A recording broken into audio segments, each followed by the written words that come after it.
ಹಾ, ನಮಸ್ತೆ ಆತ್ಮೀಯರೇ, ನಿಮ್ಮೆಲ್ಲರ ಹಿತೈಷಿ ಆಧ್ಯಾತ್ಮಿಕ ಚಿಂತಕ ಶಿಕ್ಷಕ ಚಿತ್ತಚೇತನ ಸ್ನೇಹಿತರೆ, ಮಹಾಶಿವರಾತ್ರಿ ಹಬ್ಬದ ಶುಭಾಶಯಗಳು ತಮ್ಮೆಲ್ಲರಿಗೂ. ಇವತ್ತು ಶಿವರಾತ್ರಿ ಹಬ್ಬದ ಪ್ರಯುಕ್ತ ಬ್ರಹ್ಮ ವಿಷ್ಣು ಮಹೇಶ್ವರ ಅನ್ನೋ ಉಚಿತ ಸತ್ಸಂಗ ಕಾರ್ಯಕ್ರಮಕ್ಕೆ ತಮ್ಮೆಲ್ಲರಿಗೂ ಪ್ರೀತಿಯ ಸ್ವಾಗತ ಸುಸ್ವಾಗತ. ಮೊದಲಿಗೆ ಶಿವರಾತ್ರಿ ಹಬ್ಬದ ಬಗ್ಗೆ ಕೆಲವೊಂದು ವಿಚಾರಗಳನ್ನು ತಿಳಿಸಿ, ಆನಂತರ ಎಲ್ಲರಿಗೂ ಗೊತ್ತಿದೆ ಶಿವರಾತ್ರಿ ಯಾಕೆ ಆಚರಿಸ್ತಾರೆ, ಅದರ ಉದ್ದೇಶ ಕಾರಣಗಳು. ಬಟ್ ಆಚರಿಸುವಂತಹ ವಿಧಾನಗಳು ಕೆಲವ್ರದ್ದು ಬೇರೆ ಬೇರೆದಾಗಿರುತ್ತೆ. ಕೆಲವರು ನನ್ನ ಅನುಭವದಲ್ಲಿ ನಾನು ನೋಡಿರೋ ಪ್ರಕಾರವಾಗಿ ನಿಮ್ಮೆಲ್ಲರಿಗೂ ಹೇಳ್ತಾ ಹೋಗ್ತೀನಿ.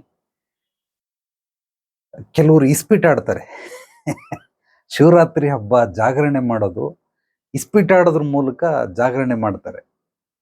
ಮತ್ತೆ ಕೆಲವರು ಕೆಲವೊಂದು ಆಟಗಳು, ಚೆಸ್ ಆಡ್ಕೊಂಡು, ಕ್ಯಾರಮ್ ಆಡ್ಕೊಂಡು, ಮನೇಲಿ ಒಂದಷ್ಟು ಆಟಗಳು ಇರ್ತವೆ. ಫ್ರೆಂಡ್ಸು, ಫ್ಯಾಮಿಲಿ, ಕೆಲವರೆಲ್ಲ ಫ್ಯಾಮಿಲಿ ಕಡಿಮೆ, ಫ್ರೆಂಡ್ ಸರ್ಕಲ್ ಒಂದು ಗುಂಪು ಮಾಡಿಕೊಂಡು ಇದು ಮಾಡ್ತಾರೆ. ಇದು ಒಂದು ಕ್ಯಾಟಗರಿ ಜನ. ಮತ್ತೊಂದು ಕ್ಯಾಟಗರಿ ರಾತ್ರಿ ಎಲ್ಲ ಜಾಗರಣೆ ಮಾಡೋದಕ್ಕೆ ಬೈಕು ಅಥವಾ ಕಾರ್ ತಗೊಂಡು ರೋಮಿಂಗ್ ಅಂದ್ರೆ ಸುತ್ತಾಟ ಮಾಡ್ತಾರೆ. ಎಲ್ಲೋ ಇಲ್ಲಿಂದ ಹೊಸಕೋಟೆಗೆ ಹೋಗು, ಆ ಕಡೆ ಕನಕಪುರಕ್ಕೆ ಹೋಗು, ಮಂಡ್ಯ ಮೈಸೂರಿಗೆ ಹೋಗು, ಎಲ್ಲೂ ಹೋಗಲ್ಲ, ಆಲ್ಟ್ ಆಗಲ್ಲ, ಎಲ್ಲೋ ಹೋಗಿ ಬೆಳಗಿನ ಜಾವದವರೆಗೂ ಸುಮ್ಮನೆ ಓಡಿಸ್ತಾ ಇರ್ತಾರೆ ಗಾಡಿನ. ಅಲ್ಲೋಗಿ ಆಲ್ಟ್ ಆಗಿ ಬೆಳಿಗ್ಗೆ ದೇವಸ್ಥಾನ ನೋಡ್ಕೊಂಡು ಸ್ನಾನ ಗೀನ ಮಾಡ್ಕೊಂಡು ಬರ್ತಾರೆ. ಒಬ್ಬೊಬ್ಬರು ಯಾವ್ಯಾವ ರೀತಿ ಶಿವರಾತ್ರಿ ಹಬ್ಬವನ್ನ ಆಚರಿಸ್ತಾರೆ ಅನ್ನೋದಕ್ಕೆ ನಿಮಗೆ ಉದಾಹರಣೆ ಹೇಳ್ತಾ ಇದ್ದೀನಿ. ಮತ್ತೆ ಕೆಲವರು ಭಜನೆ, ಸತ್ಸಂಗ, ಕೀರ್ತನೆ, ಎಲ್ಲೋ ಹರಿಕತೆ ನಡೀತಾ ಇದೆ ದೇವಸ್ಥಾನಗಳಲ್ಲಿ, ಅಲ್ಲಿ ಅವ್ರನ್ನವರು ತೊಡಗಿಸ್ಕೊಂಡಿರ್ತಾರೆ. ಮತ್ತೆ ಕೆಲವರು ಹೋಗೋದಕ್ಕೆ ಶಕ್ತಿ ಇಲ್ಲ ಅಲ್ಲಿಗೆ, ಆದ್ರಿಂದ ಲೈವ್ ಕಾರ್ಯಕ್ರಮ, ಈಗ ಸದ್ಗುರು ಅವ್ರ ಕಾರ್ಯಕ್ರಮ ಶುರುವಾಗುತ್ತೆ, ನಾಳೆ ಬೆಳಗಿನ ಜಾವದವರೆಗೂ ನಡೆಯುತ್ತೆ. ಎಲ್ಲ ಚಾನಲ್ಗಳಲ್ಲೂ ಲೈವ್ ಕೊಟ್ಟಿರ್ತಾರೆ, ಅದನ್ನು ನೋಡ್ತಾ ಇರ್ತಾರೆ. ಕೆಲವರು ನೇರವಾಗಿ ಅಲ್ಲೇ ಹೋಗಿ ಭೇಟಿಯಾಗಿರ್ತಾರೆ. ಸಾಕಷ್ಟು ಆಶ್ರಮಗಳು, ಕೆಲವೊಬ್ರು ಗುರುಗಳು ಒಂದೊಂದು ರೀತಿ ಕಾರ್ಯಕ್ರಮವನ್ನು ಆಯೋಜಿಸ್ಕೊಂಡಿರ್ತಾರೆ, ಅದಕ್ಕೋಸ್ಕರ ಮಾಡ್ತಾ ಇರ್ತಾರೆ. ಮತ್ತೆ ಕೆಲವರು ಹಾಸ್ಯ ಕಾರ್ಯಕ್ರಮ, ಬೆಳಿಗ್ಗೆಯಿಂದ ಸಂಜೆ, ಇವತ್ತು ರಾತ್ರಿಯಿಂದ ನಾಳೆ ಬೆಳಿಗ್ಗೆವರೆಗೂ ಹಾಸ್ಯ ಕಾರ್ಯಕ್ರಮಗಳನ್ನು ಮಾಡ್ಕೊಂಡಿರ್ತಾರೆ. ಒಬ್ಬೊಬ್ಬರು ಒಂದೊಂದು ರೀತಿ ಮಾಡ್ತಾರೆ. ಇದರಲ್ಲಿ ಯಾವುದು ಸರಿ ಯಾವುದು ತಪ್ಪು ಅನ್ನೋದಕ್ಕಿಂತ ಅವರವರ ಆಸಕ್ತಿಗೆ ಬಿಟ್ಟಂಥದ್ದು, ಅವರವರ ನಂಬಿಕೆ, ಅವರವರ ಭಕ್ತಿಗೆ ಭಾವಕ್ಕೆ ಬಿಟ್ಟಂಥದ್ದು, ಅದನ್ನು ಮಾಡ್ಕೊಂಡು ಹೋಗ್ತಾರೆ. ಇಲ್ಲಿ ಸರಿ ತಪ್ಪುಗಳನ್ನು ವಿಮರ್ಶೆ ಮಾಡೋದಕ್ಕೆ ಹೋದರೆ, ಒಬ್ಬರನ್ನೇನಾದರೂ ನಾವು ಐಡೆಂಟಿಫೈ ಮಾಡಿದ್ರೆ ಅದು ತಪ್ಪು ಅಂತ ವಾದಗಳು ಬರ್ತವೆ. ಇದನ್ನು ತೋರಿಸಿದ್ರೆ ಇದು ತಪ್ಪು ಅಂತ ವಾದ ಮಾಡ್ತಾರೆ. ತಪ್ಪು ಮಾಡಿರೋರು ಸರಿನಾ ತಪ್ಪು ಅಂತಾರೆ, ಸರಿ ಮಾಡಿರೋರು ತಪ್ಪನ್ನ ಸರಿ ಅಂತಾರೆ. ಇದೆಲ್ಲವೂ ಇರೋದ್ರಿಂದ ಖಂಡಿತವಾಗ್ಲೂ ಅದ್ರ ಬಗ್ಗೆ ನಾವು ವಿಮರ್ಶೆ ಮಾಡೋದು ಬೇಕಾಗಿಲ್ಲ. ಅವರವರ ಭಾವಕ್ಕೆ, ಅವರವರ ಭಕ್ತಿಗೆ ಬಿಟ್ಟಂಥದ್ದು. ಆದ್ದರಿಂದ ಮಹಾಶಿವರಾತ್ರಿ ಆ ರೀತಿಯೆಲ್ಲ ಆಚರಿಸ್ತಾರೆ. ಆದರೂ ಕೂಡ ನನ್ನ ವೈಯಕ್ತಿಕ ಅಭಿಪ್ರಾಯ ತಿಳಿಸ್ಬೇಕಂದ್ರೆ, ಶಿವರಾತ್ರಿ ಅಂತಂದರೆ ಶಿವನನ್ನು ಧ್ಯಾನಿಸೋದು, ಶಿವನನ್ನು ಭಜಿಸೋದು, ಶಿವನ ಬಗ್ಗೆ ಹೆಚ್ಚಾಗಿ ತಿಳ್ಕೊಳ್ಳುವಂತಹ ಪ್ರಯತ್ನ, ಶಿವನ ಒಂದು ಮೂಲ ಸತ್ವ ಮಹತ್ವ ಏನು, ಆ ಶಿವನ ನಡೆನುಡಿ ಏನು. ಶಿವ ಅಂದರೆ ನಾವು ಯಾವುದೋ ಒಂದು ವ್ಯಕ್ತಿ ಅಂತ ತಿಳ್ಕೊಂಡಿರ್ತೀರಿ, ಬೂದಿ ಬೆಳ್ಕೊಂಡಿರ್ತಾನೆ, ಹಾವು ಸುತ್ಕೊಂಡಿರ್ತಾನೆ, ತಲೆ ಮೇಲೆ ಗಂಗೆ ಇದೆ, ಅವೆಲ್ಲ ಸಿಂಬಾಲಿಸಮ್.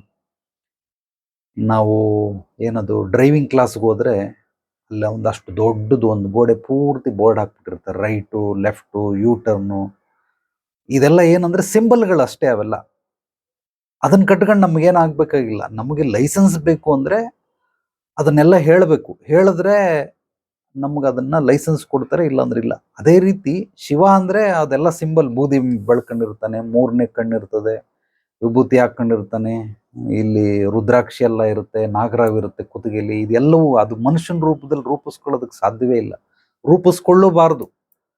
ಸುಮ್ಮನೆ ಜನಗಳಿಗೆ, ಮಕ್ಕಳಿಗೆ ಒಂದು ಸ್ವಲ್ಪ ತಿಳುವಳಿಕೆ ಬರಲಿ ಅಂತೇಳಿ ಆ ರೀತಿ ರೂಪಿಸಿದರೆ ಹೊರತು ಶಿವ ಅಂದ್ರೆ ಖಂಡಿತವಾಗ್ಲೂ ಅದಲ್ಲ. ಶಿವ ಅಂತಂದ್ರೆ ಅರ್ಥ ಮಾಡ್ಕೊಳ್ಳುವಂಥ ಪ್ರಯತ್ನ. ಆದ್ರಿಂದ ಶಿವನ ಬಗ್ಗೆ ನಾವು 108 ಜನ್ಮಗಳು, ಸಾವಿರಾರು ಜನ್ಮ ಎತ್ತಿದ್ರು ಕೂಡ ಶಿವನ ಬಗ್ಗೆ ನಾವು ಯಾರು ತಿಳ್ಕೊಳ್ಳೋದಕ್ಕೆ ಸಾಧ್ಯವಿಲ್ಲ.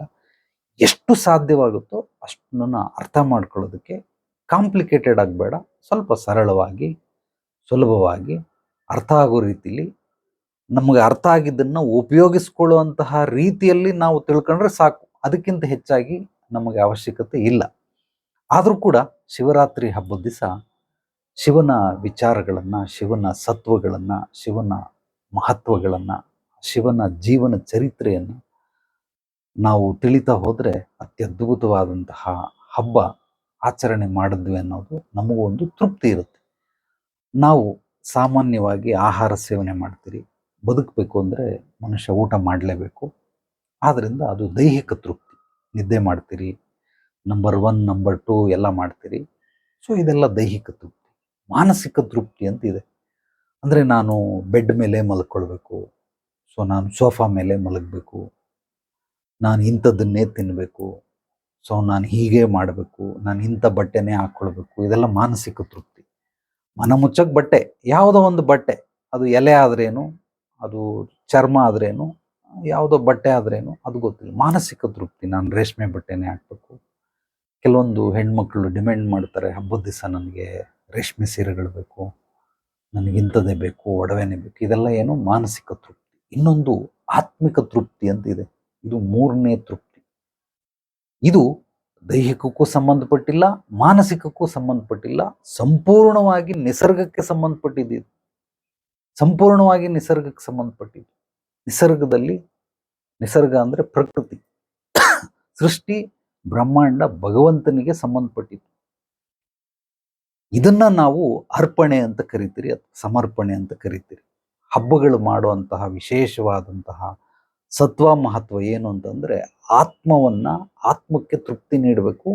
ಅದು ಹಬ್ಬಗಳ ಮೂಲಕ, ಭಕ್ತಿಯ ಮೂಲಕ ಭಗವಂತನಿಗೆ ನಾವು ನೀಡುವಂತಹ ಒಂದು ಅರ್ಪಣೆ. ಈ ಅರ್ಪಣೆಯಲ್ಲಿ ನಮಗೆ ಆತ್ಮಿಕ ತೃಪ್ತಿ ಸಿಗುತ್ತೆ. ಅದು ಭಜನೆಯಿಂದ, ಕೀರ್ತನೆಯಿಂದ, ಭಕ್ತಿಯಿಂದ, ಸತ್ಸಂಗದಿಂದ. ಇವಾಗ ನೀವೆಲ್ಲ ಬಂದಿದ್ದೀರಾ, ಇದು ಸತ್ಸಂಗ. ಇದು ಆತ್ಮಕ್ಕೆ ತೃಪ್ತಿ ನೀಡುತ್ತೆ. ಹಬ್ಬದ ವಿಶೇಷವಾದಂತಹ ಒಂದು ಸತ್ವ ಏನು ಅಂದರೆ ಇದೇನೆ, ಆತ್ಮಿಕ ತೃಪ್ತಿ. ಈ 3 ಕೂಡ ಮನುಷ್ಯನಿಗಾದಾಗ ಅವನ ಬದುಕು ಸಾರ್ಥಕವಾಗುತ್ತೆ. ದೈಹಿಕ ತೃಪ್ತಿ, ಮಾನಸಿಕ ತೃಪ್ತಿ, ಆತ್ಮಿಕ ತೃಪ್ತಿ. ಆದ್ರಿಂದ ಹಬ್ಬಗಳನ್ನು ಆಚರಣೆ ಮಾಡ್ತಾರೆ. ಸೊ ಇದು ಹಬ್ಬ ಆಚರಣೆ ಮಾಡುವಂತಹ ವಿಧಾನಗಳು. ಇದ್ರ ಬಗ್ಗೆ ನಾನು ಸಂಕ್ಷಿಪ್ತವಾಗಿ ಹೇಳಿ ಅಂದರೆ ವರ್ಷಾನುಗಟ್ಟಲೆ ಬೇಕಾದರೂ ಹೇಳ್ತೀನಿ. ಆದರೂ ನಿಮ್ಮೆಲ್ಲರಿಗೂ ಅರ್ಥ ಆಗೋ ರೀತಿಯಲ್ಲಿ ಶಾರ್ಟ್ ಆ್ಯಂಡ್ ಸ್ವೀಟಾಗಿ ಹೇಳುವಂಥ ಪ್ರಯತ್ನ ಮಾಡಿದ್ದೀನಿ. ನಿಮ್ಗೆ ಅರ್ಥ ಆಗಲಿಲ್ಲ ಅಂದರೆ ಕಾಮೆಂಟ್ ಮಾಡಿ, ಅಥವಾ ನನ್ನ ವಾಟ್ಸಪ್ ನಂಬರ್ಗೆ ವಾಯ್ಸ್ ಮೆಸೇಜ್ ಕಳಿಸಿ. ಖಂಡಿತವಾಗ್ಲೂ ನೀವು ಕೇಳುವಂತಹ ಪ್ರಶ್ನೆಗೆ ಮತ್ತೊಂದು ವಿಡಿಯೋ ಮೂಲಕ ಉತ್ತರ ಕೊಡೋದಕ್ಕೆ ಬಯಸ್ತೀನಿ. ಇವತ್ತು ಶಿವರಾತ್ರಿ ಹಬ್ಬ ಆಗಿರೋದ್ರಿಂದ ಸೊ ಬ್ರಹ್ಮ, ವಿಷ್ಣು, ಮಹೇಶ್ವರ ಅನ್ನೋ ವಿಷಯ 2 ವಾರದಿಂದ ಸತ್ಸಂಗ ಕಾರ್ಯಕ್ರಮ ನಾನು ಮಾಡಲಿಲ್ಲ. ಕುಂಭಮೇಳಕ್ಕೆ ಹೋಗಿದ್ದೆ, ಆದ್ದರಿಂದ ಮಾಡೋಕ್ಕಾಗಲಿಲ್ಲ. ಈಗ ನೆಕ್ಸ್ಟ್ ವಾರದಿಂದ ಮತ್ತೆ ಕಂಟಿನ್ಯೂ ಆಗುತ್ತೆ. ಸೊ ಸ್ನೇಹಿತರೆ, ಬ್ರಹ್ಮ, ವಿಷ್ಣು, ಮಹೇಶ್ವರ ಅಂದರೆ ತ್ರಿಶಕ್ತಿಗಳು ಅಂತ. 3 ಶಕ್ತಿಗಳು ನಮ್ಮ ಇಡೀ ಜೀವನವನ್ನು, ಮಾನವನ ಜೀವನವನ್ನು, ಅಥವಾ ಇಡೀ ಬ್ರಹ್ಮಾಂಡದಲ್ಲಿರುವಂತಹ ಎಲ್ಲ ಸೌರಮಂಡಲ, ಎಲ್ಲ ಗ್ರಹಗಳನ್ನು ಮೇಂಟೈನ್ ಮಾಡೋದಕ್ಕೆ ಈ 3 ಶಕ್ತಿಗಳು ಬಹಳ ಬಹಳ ಉಪಯೋಗ ಬರ್ತವೆ. ಇದನ್ನು ಸೈನ್ಸಲ್ಲಿ ಎಲೆಕ್ಟ್ರಾನ್, ನ್ಯೂಟ್ರಾನ್, ಪ್ರೋಟಾನ್ ಅಂತ ಕರೀತಾರೆ. ಅಂದರೆ ಆಟಮ್, ಪರಮಾಣು, ಅದರ ಸುತ್ತವೂ ಕೂಡ 3 ಸುತ್ತನೇ ಇರುತ್ತೆ. ಇದು ವೈಜ್ಞಾನಿಕವಾದಂತಹ ಭಾಷೆ, ಎಲೆಕ್ಟ್ರಾನ್, ನ್ಯೂಟ್ರಾನ್, ಪ್ರೋಟಾನ್. ಸೊ ಆಧ್ಯಾತ್ಮಿಕವಾದಂತಹ ಭಾಷೆ ಬ್ರಹ್ಮ, ವಿಷ್ಣು, ಮಹೇಶ್ವರ. ಅದನ್ನು ಪುರುಷರಿಗೆ ಹೋಲಿಸಿದ್ರೆ ಮಹಿಳೆಯರಿಗೆ ಅದು ತಾಯಿ ಜಗನ್ಮಾತೆ, ಲಕ್ಷ್ಮೀ ಸರಸ್ವತಿ ಅಂತ ಬೇಕಾದ್ರೂ ನಾವು ಕರ್ಕೊಳ್ಬಹುದು. ಸೊ ಎಲ್ಲದರಲ್ಲೂ ನಾವು ಭೇದ ಭಾವ ಮಾಡೋದ್ರಲ್ಲಿ ಎಕ್ಸ್ಪರ್ಟ್ ಆಗಿದ್ದೀರಿ. ಆದ್ದರಿಂದ ಗಂಡು ಹೆಣ್ಣು ಅಂತ ನಾವು ಕರ್ಕೊಳ್ಳೋದ್ರಿಂದ ಇದನ್ನು ನಾವು ತಿಳ್ಕೊಳ್ಬಹುದು. ಸೊ ಇದರಲ್ಲಿ ಬ್ರಹ್ಮ ತತ್ವ ಏನು, ವಿಷ್ಣು ತತ್ವ ಏನು, ಮಹೇಶ್ವರ ತತ್ವ ಏನು ಅನ್ನೋದನ್ನು ನಿಮಗೆ ಒಂದೊಂದಾಗಿ ತಿಳಿಸ್ತಾ ಹೋಗ್ತೀನಿ. ತುಂಬ ಕಾಂಪ್ಲಿಕೇಟೆಡ್ ಆಗಿ ಹೇಳಕ್ಕೆ ಹೋಗೋದಿಲ್ಲ. ಪ್ರತಿಯೊಬ್ಬ ಮನುಷ್ಯನಿಗೂ ಅರ್ಥ ಆಗೋ ರೀತಿಯಲ್ಲಿ ಬಹಳ ಸುಲಭವಾಗಿ ತನ್ನನ್ನು ತಾನು ಹೋಲಿಸ್ಕೊಳ್ಳೋದಕ್ಕೆ ಅಥವಾ ಅರ್ಥ ಮಾಡ್ಕೊಳ್ಳೋದಕ್ಕೆ, ತನ್ನ ಕುಟುಂಬಕ್ಕೆ, ನಿರ್ವಹಣೆಗೆ, ಹುಟ್ಟಿನಿಂದ ಸಾವಿನವರೆಗೂ ಅಥವಾ ಬುದ್ಧಿ ಬಂದಾಗಲಿಂದ ನಮ್ಮ ಮುಂದಿನ ಜೀವನ ಸುಖಮಯವಾಗೋದಕ್ಕೆ ನಾನು ಹೇಳುವಂತಹ ಕೆಲವೊಂದು ವಿಚಾರಗಳು ನಿಮಗೆ ಬಹಳ ಬಹಳ ಅನುಕೂಲ ಆಗುತ್ತೆ. ಯಾರಿಗೆ ನಾನು ಹೇಳೋದು ಅರ್ಥ ಆಗಲಿಲ್ಲ ಅಂದರೆ ದಯವಿಟ್ಟು ಅಪಾರ್ಥ ಮಾಡ್ಕೊಳ್ಬೇಡಿ. ಮುಕ್ತವಾಗಿ ನನಗೆ ಕಾಮೆಂಟ್ ಮಾಡಿ ಅಥವಾ ವಾಯ್ಸ್ ಮೆಸೇಜ್ ಕಳಿಸಿ. ಖಂಡಿತವಾಗಲೂ ನೀವು ಕೇಳುವಂಥ ಎಲ್ಲ ಪ್ರಶ್ನೆಗಳಿಗೂ ಕೂಡ ಮುಕ್ತವಾಗಿ, ಮನಸ್ಸು ಬಿಚ್ಚಿ, ಸಂಕ್ಷಿಪ್ತವಾಗಿ ವಿವರವಾಗಿ ಉದಾಹರಣೆಯೊಂದಿಗೆ ಎಲ್ಲವನ್ನ ಬಿಡಿಸಿ ಬಿಡಿಸಿ ಬಿಡಿಸಿ ಹೇಳ್ತೀನಿ. ಇದು ನನ್ನ ಗುರುಗಳ ಆಜ್ಞೆ, ಆದ್ರಿಂದ ನಾನು ಮಾಡೇ ಮಾಡ್ತೀನಿ. ಓಕೆ. ಮೊದಲನೇದಾಗಿ ಬ್ರಹ್ಮ. ಬ್ರಹ್ಮ ಅಂದ್ರೆ ಏನು ಅಂತಂದ್ರೆ, ನಾವು ಹುಟ್ಟಿದ್ದೀರಿ, ನಮ್ಮ ಅಪ್ಪ ಅಮ್ಮನಿಂದ ನಾನು ಹುಟ್ಟಿದೆ, ನೀವೆಲ್ಲರೂ ಕೂಡ ಅದೇ ರೀತಿ ಆಗಿರೋದು. ಯಾವಾಗ ನಮಗೆ ಹುಟ್ಟು ನಾವು ಭೂಮಿಗೆ ಬರ್ತಿರೋ ಇದನ್ನ ಬ್ರಹ್ಮ ಅಂತ ಕರಿಬಹುದು. ಹುಟ್ಟಿದಾಗ್ಲಿಂದ ಸಾಯೋವರೆಗೂ, ಅಂತಿಮದ ಉಸಿರೋವರೆಗೂ ಇದನ್ನ ವಿಷ್ಣು ಅಂತ ಕರಿತೀರಿ. ಸತ್ತ ನಂತರ ಮಹೇಶ್ವರ ಅಂದ್ರೆ GOD, ಗಾಡ್ ಅಂತ ಕರೀತಾರೆ. Generator, operator, destroyer. ಜನರೇಟರ್ ಅಂದ್ರೆ ಬ್ರಹ್ಮ, ಆಪರೇಟರ್ ಅಂದ್ರೆ ವಿಷ್ಣು, ಡಿಸ್ಟ್ರಾಯರ್ ಅಂದ್ರೆ ಮಹೇಶ್ವರ. ಇದು ಹುಟ್ಟಿನಿಂದ ಸಾವಿನವರೆಗೂ ಆಯ್ತು. ಹುಟ್ಟು, ಬದುಕು, ಸಾವು. ಈಗ ನಾವು ಇದನ್ನ ಶಾರ್ಟ್ ಅಂಡ್ ಸ್ವೀಟ್ ಆಗಿ ವರ್ಷದಲ್ಲಿ ಅಳವಡಿಸ್ಕೊಳ್ಬಹುದು, ತಿಂಗಳಲ್ಲಿ ಅಳವಡಿಸ್ಕೊಳ್ಬಹುದು, ವಾರದಲ್ಲಿ ಅಳವಡಿಸ್ಕೊಳ್ಬಹುದು, ದಿನದಲ್ಲೂ ಕೂಡ ಅಳವಡಿಸ್ಕೊಳ್ಬಹುದು, ನಿಮಿಷದಲ್ಲಿ ಅಳವಡಿಸ್ಕೊಳ್ಬಹುದು, ಕ್ಷಣದಲ್ಲೂ ಕೂಡ ಅಳವಡಿಸ್ಕೊಳ್ಬಹುದು. ಈ ಬ್ರಹ್ಮ, ವಿಷ್ಣು, ಮಹೇಶ್ವರ ತ್ರಿಮೂರ್ತಿಗಳು ಇದನ್ನ ತ್ರಿಕೋಣ ಅಂತ ಕರೀತಾರೆ. ಹಿಂದ್ಗಡೆ ನಮ್ಮ ಸುಬೋಧಿನಿ ಆಧ್ಯಾತ್ಮಿಕ ಪರಿಹಾರ ಕೇಂದ್ರದ ಲೋಗೋ ಇದು. ಸೊ 2 ತ್ರಿಕೋಣಗಳು, ಒಂದು ಗಂಡು ತ್ರಿಕೋಣ, ಇನ್ನೊಂದು ಹೆಣ್ಣು ತ್ರಿಕೋಣ. ಗಂಡು ತ್ರಿಕೋಣ ಯಾವ ಭಾಗ? ಮೇಲೆ ಇರೋ ಭಾಗ. ಹೆಣ್ಣು ತ್ರಿಕೋಣ ಕೆಳಗಡೆ ಮುಖ ಮಾಡಿರುವಂತಹ ಭಾಗ. ಆದ್ರಿಂದ ಈ 3 ತ್ರಿಕೋಣಗಳನ್ನ ನಾವು ಸಪರೇಟ್ ಮಾಡೋದಕ್ಕೆ ಸಾಧ್ಯವಿಲ್ಲ. ಪ್ರತಿ ಜಾಗದಲ್ಲೂ ಕೂಡ, ಪ್ರತಿ ಹಂತದಲ್ಲೂ ಕೂಡ, ಪ್ರತಿ ಕ್ಷಣದಲ್ಲೂ ಈ ತ್ರಿಕೋಣಗಳು ಸದಾ ಒಂದಾಗೇ ಇರ್ತವೆ ಹೊರತು ಇದನ್ನ ಬೇರೆ ಮಾಡೋದಕ್ಕೆ ಸಾಧ್ಯವೇ ಇಲ್ಲ. ಇದನ್ನ ಬ್ರಹ್ಮ, ವಿಷ್ಣು, ಮಹೇಶ್ವರ ಅಂತಾರೆ ತ್ರಿಕೋಣಗಳು. ಇದನ್ನ ಬೇರೆ ಮಾಡೋದಕ್ಕೆ ಸಾಧ್ಯವಿಲ್ಲ, ಬೇರೆ ಕಲ್ಪಿಸ್ಕೊಳ್ಳೋದಕ್ಕೂ ಸಾಧ್ಯವಿಲ್ಲ, ಊಹಿಸ್ಕೊಳ್ಳೋದಕ್ಕೂ ಸಾಧ್ಯವಿಲ್ಲ. ಸದಾಕಾಲ ಇದೆಲ್ಲವೂ ಕೂಡ ತ್ರಿಕೋಣಗಳಾಗೆ ಇರ್ತವೆ, ಎಲ್ಲ ಕಡೆನೂ ಇರ್ತವೆ. ಇದನ್ನ ನಾನು ಒಂದೊಂದಾಗಿ ನಿಮಗೆ ಬಿಡಿಸ್ತಾ ಹೋಗ್ತೀನಿ, ಏನೇನು ಎತ್ತ ಹೇಗೆ ಅನ್ನೋದನ್ನ. ಮೊದಲನೇದಾಗಿ ಹುಟ್ಟಿದಿರಿ, ಬದುಕ್ತಿರಿ, ಒಂದ್ ದಿವಸ ಸಾಯ್ತಿರಿ, ಇದು ಆಗೋಯ್ತು. ಇದಾದ್ಮೇಲೆ ನಮಗೆ ಹುಟ್ಟಿದ ಮೇಲೆ ಒಂದೊಂದಾಗಿ ಹೇಳ್ಕೊಡ್ತಾ ಹೋಗ್ತಾರೆ. ನೋಡು, ಇವ್ರ ಅಪ್ಪ, ಇವ್ರ ಅಮ್ಮ. ಮಕ್ಕಳಿಗೆ ಒಂದೊಂದೇ ಅಪ್ಪ ಅಮ್ಮ. ಅಮ್ಮ ಅಂತ ಶುರು ಮಾಡ್ತಾರೆ, ಆಮೇಲೆ ಅಪ್ಪ, ಚಿಕ್ಕಪ್ಪ, ದೊಡ್ಡಪ್ಪ, ಅಜ್ಜಿ, ತಾತ ಎಲ್ಲರೂ ಕಲಿಸ್ಕೊಡ್ತಾರೆ. ಇದೇನಿದು ಬ್ರಹ್ಮ ಅಂದ್ರೆ ಸ್ನೇಹ ಸಂಬಂಧಗಳನ್ನ ಮೊದಲು ಮಕ್ಕಳಿಗೆ ಹೇಳ್ಕೊಡ್ತಾರೆ, ಇದು ಬ್ರಹ್ಮ. ಈಗ ಬ್ರಹ್ಮ ಆದ್ಮೇಲೆ ವಿಷ್ಣು ಬರ್ತಾನೆ. ಅಂದ್ರೆ ತಾಯಿಯ ಪಾತ್ರವೇನು, ತಾಯಿ ಅಂದ್ರೆ ಏನರ್ಥ, ತಂದೆ ಅಂದ್ರೆ ಏನರ್ಥ, ಅಕ್ಕ ಅಂದ್ರೆ ಏನರ್ಥ, ಅಣ್ಣ ತಮ್ಮಂದಿರ ಅಂದ್ರೆ ಏನರ್ಥ, ಇದನ್ನೆಲ್ಲ ಒಂದೊಂದಾಗಿ ಬಿಡಿಸ್ತಾ ಬಿಡಿಸ್ತಾ ಬಿಡಿಸ್ತಾ ಹೋಗ್ತಾರೆ. ಸೊ ಮಹೇಶ್ವರ ಅಂದ್ರೆ ಏನು, ಅವರಿಂದ ನಾವು ಹೇಗೆ ಅವರನ್ನ ಸ್ವೀಕರಿಸ್ಬೇಕು, ಎಷ್ಟು ಗೌರವ ಕೊಡಬೇಕು, ಅವ್ರಿಗೆ ಎಷ್ಟು ಭಕ್ತಿ ಕೊಡಬೇಕು, ಹಿರಿಯರಂದ್ರೇನು, ಕಿರಿಯರಂದ್ರೇನು, ಒಂದನ್ನ ಮುಕ್ತಾಯಗೊಳಿಸೋದಕ್ಕೆ ನಾವು ಮಹೇಶ್ವರ ಅಂತ ಕರಿತೀರಿ. ಉದಾಹರಣೆಗೆ ಯಾವುದೋ ಒಂದು ಮಗು ಸ್ಕೂಲ್ಗೆ ಹೋಯ್ತು, nursery, LKG, UKG, so middle school 7th ಸ್ಟ್ಯಾಂಡರ್ಡ್ವರೆಗೂ, ಹೈಸ್ಕೂಲು, ಅದಾದ್ಮೇಲೆ ಕಾಲೇಜು, ಕಾಲೇಜ್ ಆದಮೇಲೆ ಡಿಗ್ರಿ, ಇನ್ನು ಎಕ್ಸ್ಟ್ರಾ ಓದಂಗಿದ್ರೆ PhD ಮಾಡ್ತಾರೆ, MPhil ಮಾಡ್ತಾರೆ. ಸೊ ಬೇರೆ ಬೇರೆ ಹಂತಗಳು. ಇದು ಈಗ ಎಜುಕೇಶನ್ ಮುಗಿದೋಯ್ತು. ಎಜುಕೇಶನ್ ಮುಗಿದೋಯ್ತು ಅಂದ್ರೆ ಏನು, ಮಹೇಶ್ವರ ಆಯ್ತು. ಸೊ ಬ್ರಹ್ಮ ಸ್ಕೂಲ್ಗೆ ಹೋದ, ಫುಲ್ ಡಿಗ್ರಿ ಎಲ್ಲ ಮಾಡ್ಕೊಂಡ, ಈಗ ಜಾಬಕ್ಕೆ ಸೇರ್ಕೊಳ್ತಾನೆ. ಜಾಬಕ್ಕೆ ಸೇರ್ಕೊಂಡ ಅಂದ್ರೆ ಎಜುಕೇಶನ್ ಮಹೇಶ್ವರನು ಮುಗೀತು. ಮಹೇಶ್ವರ ಅಂದ್ರೆ ಕೇವಲ ಸಾವು ಅಂತ ತಿಳ್ಕೊಂಬೇಡಿ, ಅಂತ್ಯ ಅಂತ, ಆ ಒಂದು ಭಾಗದ ಅಂತ್ಯ. ಸೊ ಇದನ್ನ ಮಹೇಶ್ವರ ಅಂತ ಕರೀತಾರೆ.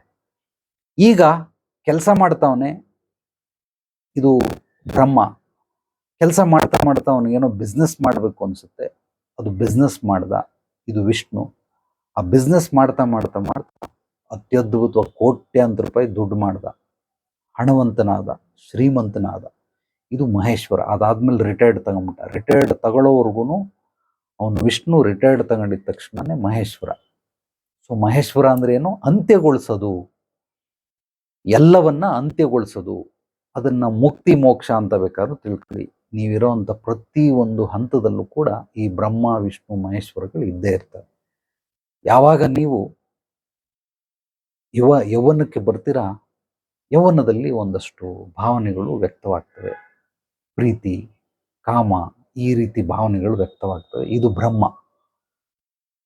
ಈಗ ವಿಷ್ಣು ಯಾವಾಗ ಆಗೋದು, ನಿಮಗೆ ಯಾವುದೋ ಒಂದು ಲವರ್ಸ್ ಜೊತೆ ನೀವು ಮಿಲನವಾದಾಗ ಅಥವಾ ಮದುವೆ ಮಾಡಿಕೊಂಡಾಗ ಫಸ್ಟ್ ನೈಟ್ ಮಾಡಿದಾಗ ಏನಾಗುತ್ತೆ, ಇದು ವಿಷ್ಣು ಶುರುವಾಗ್ತಾನೆ.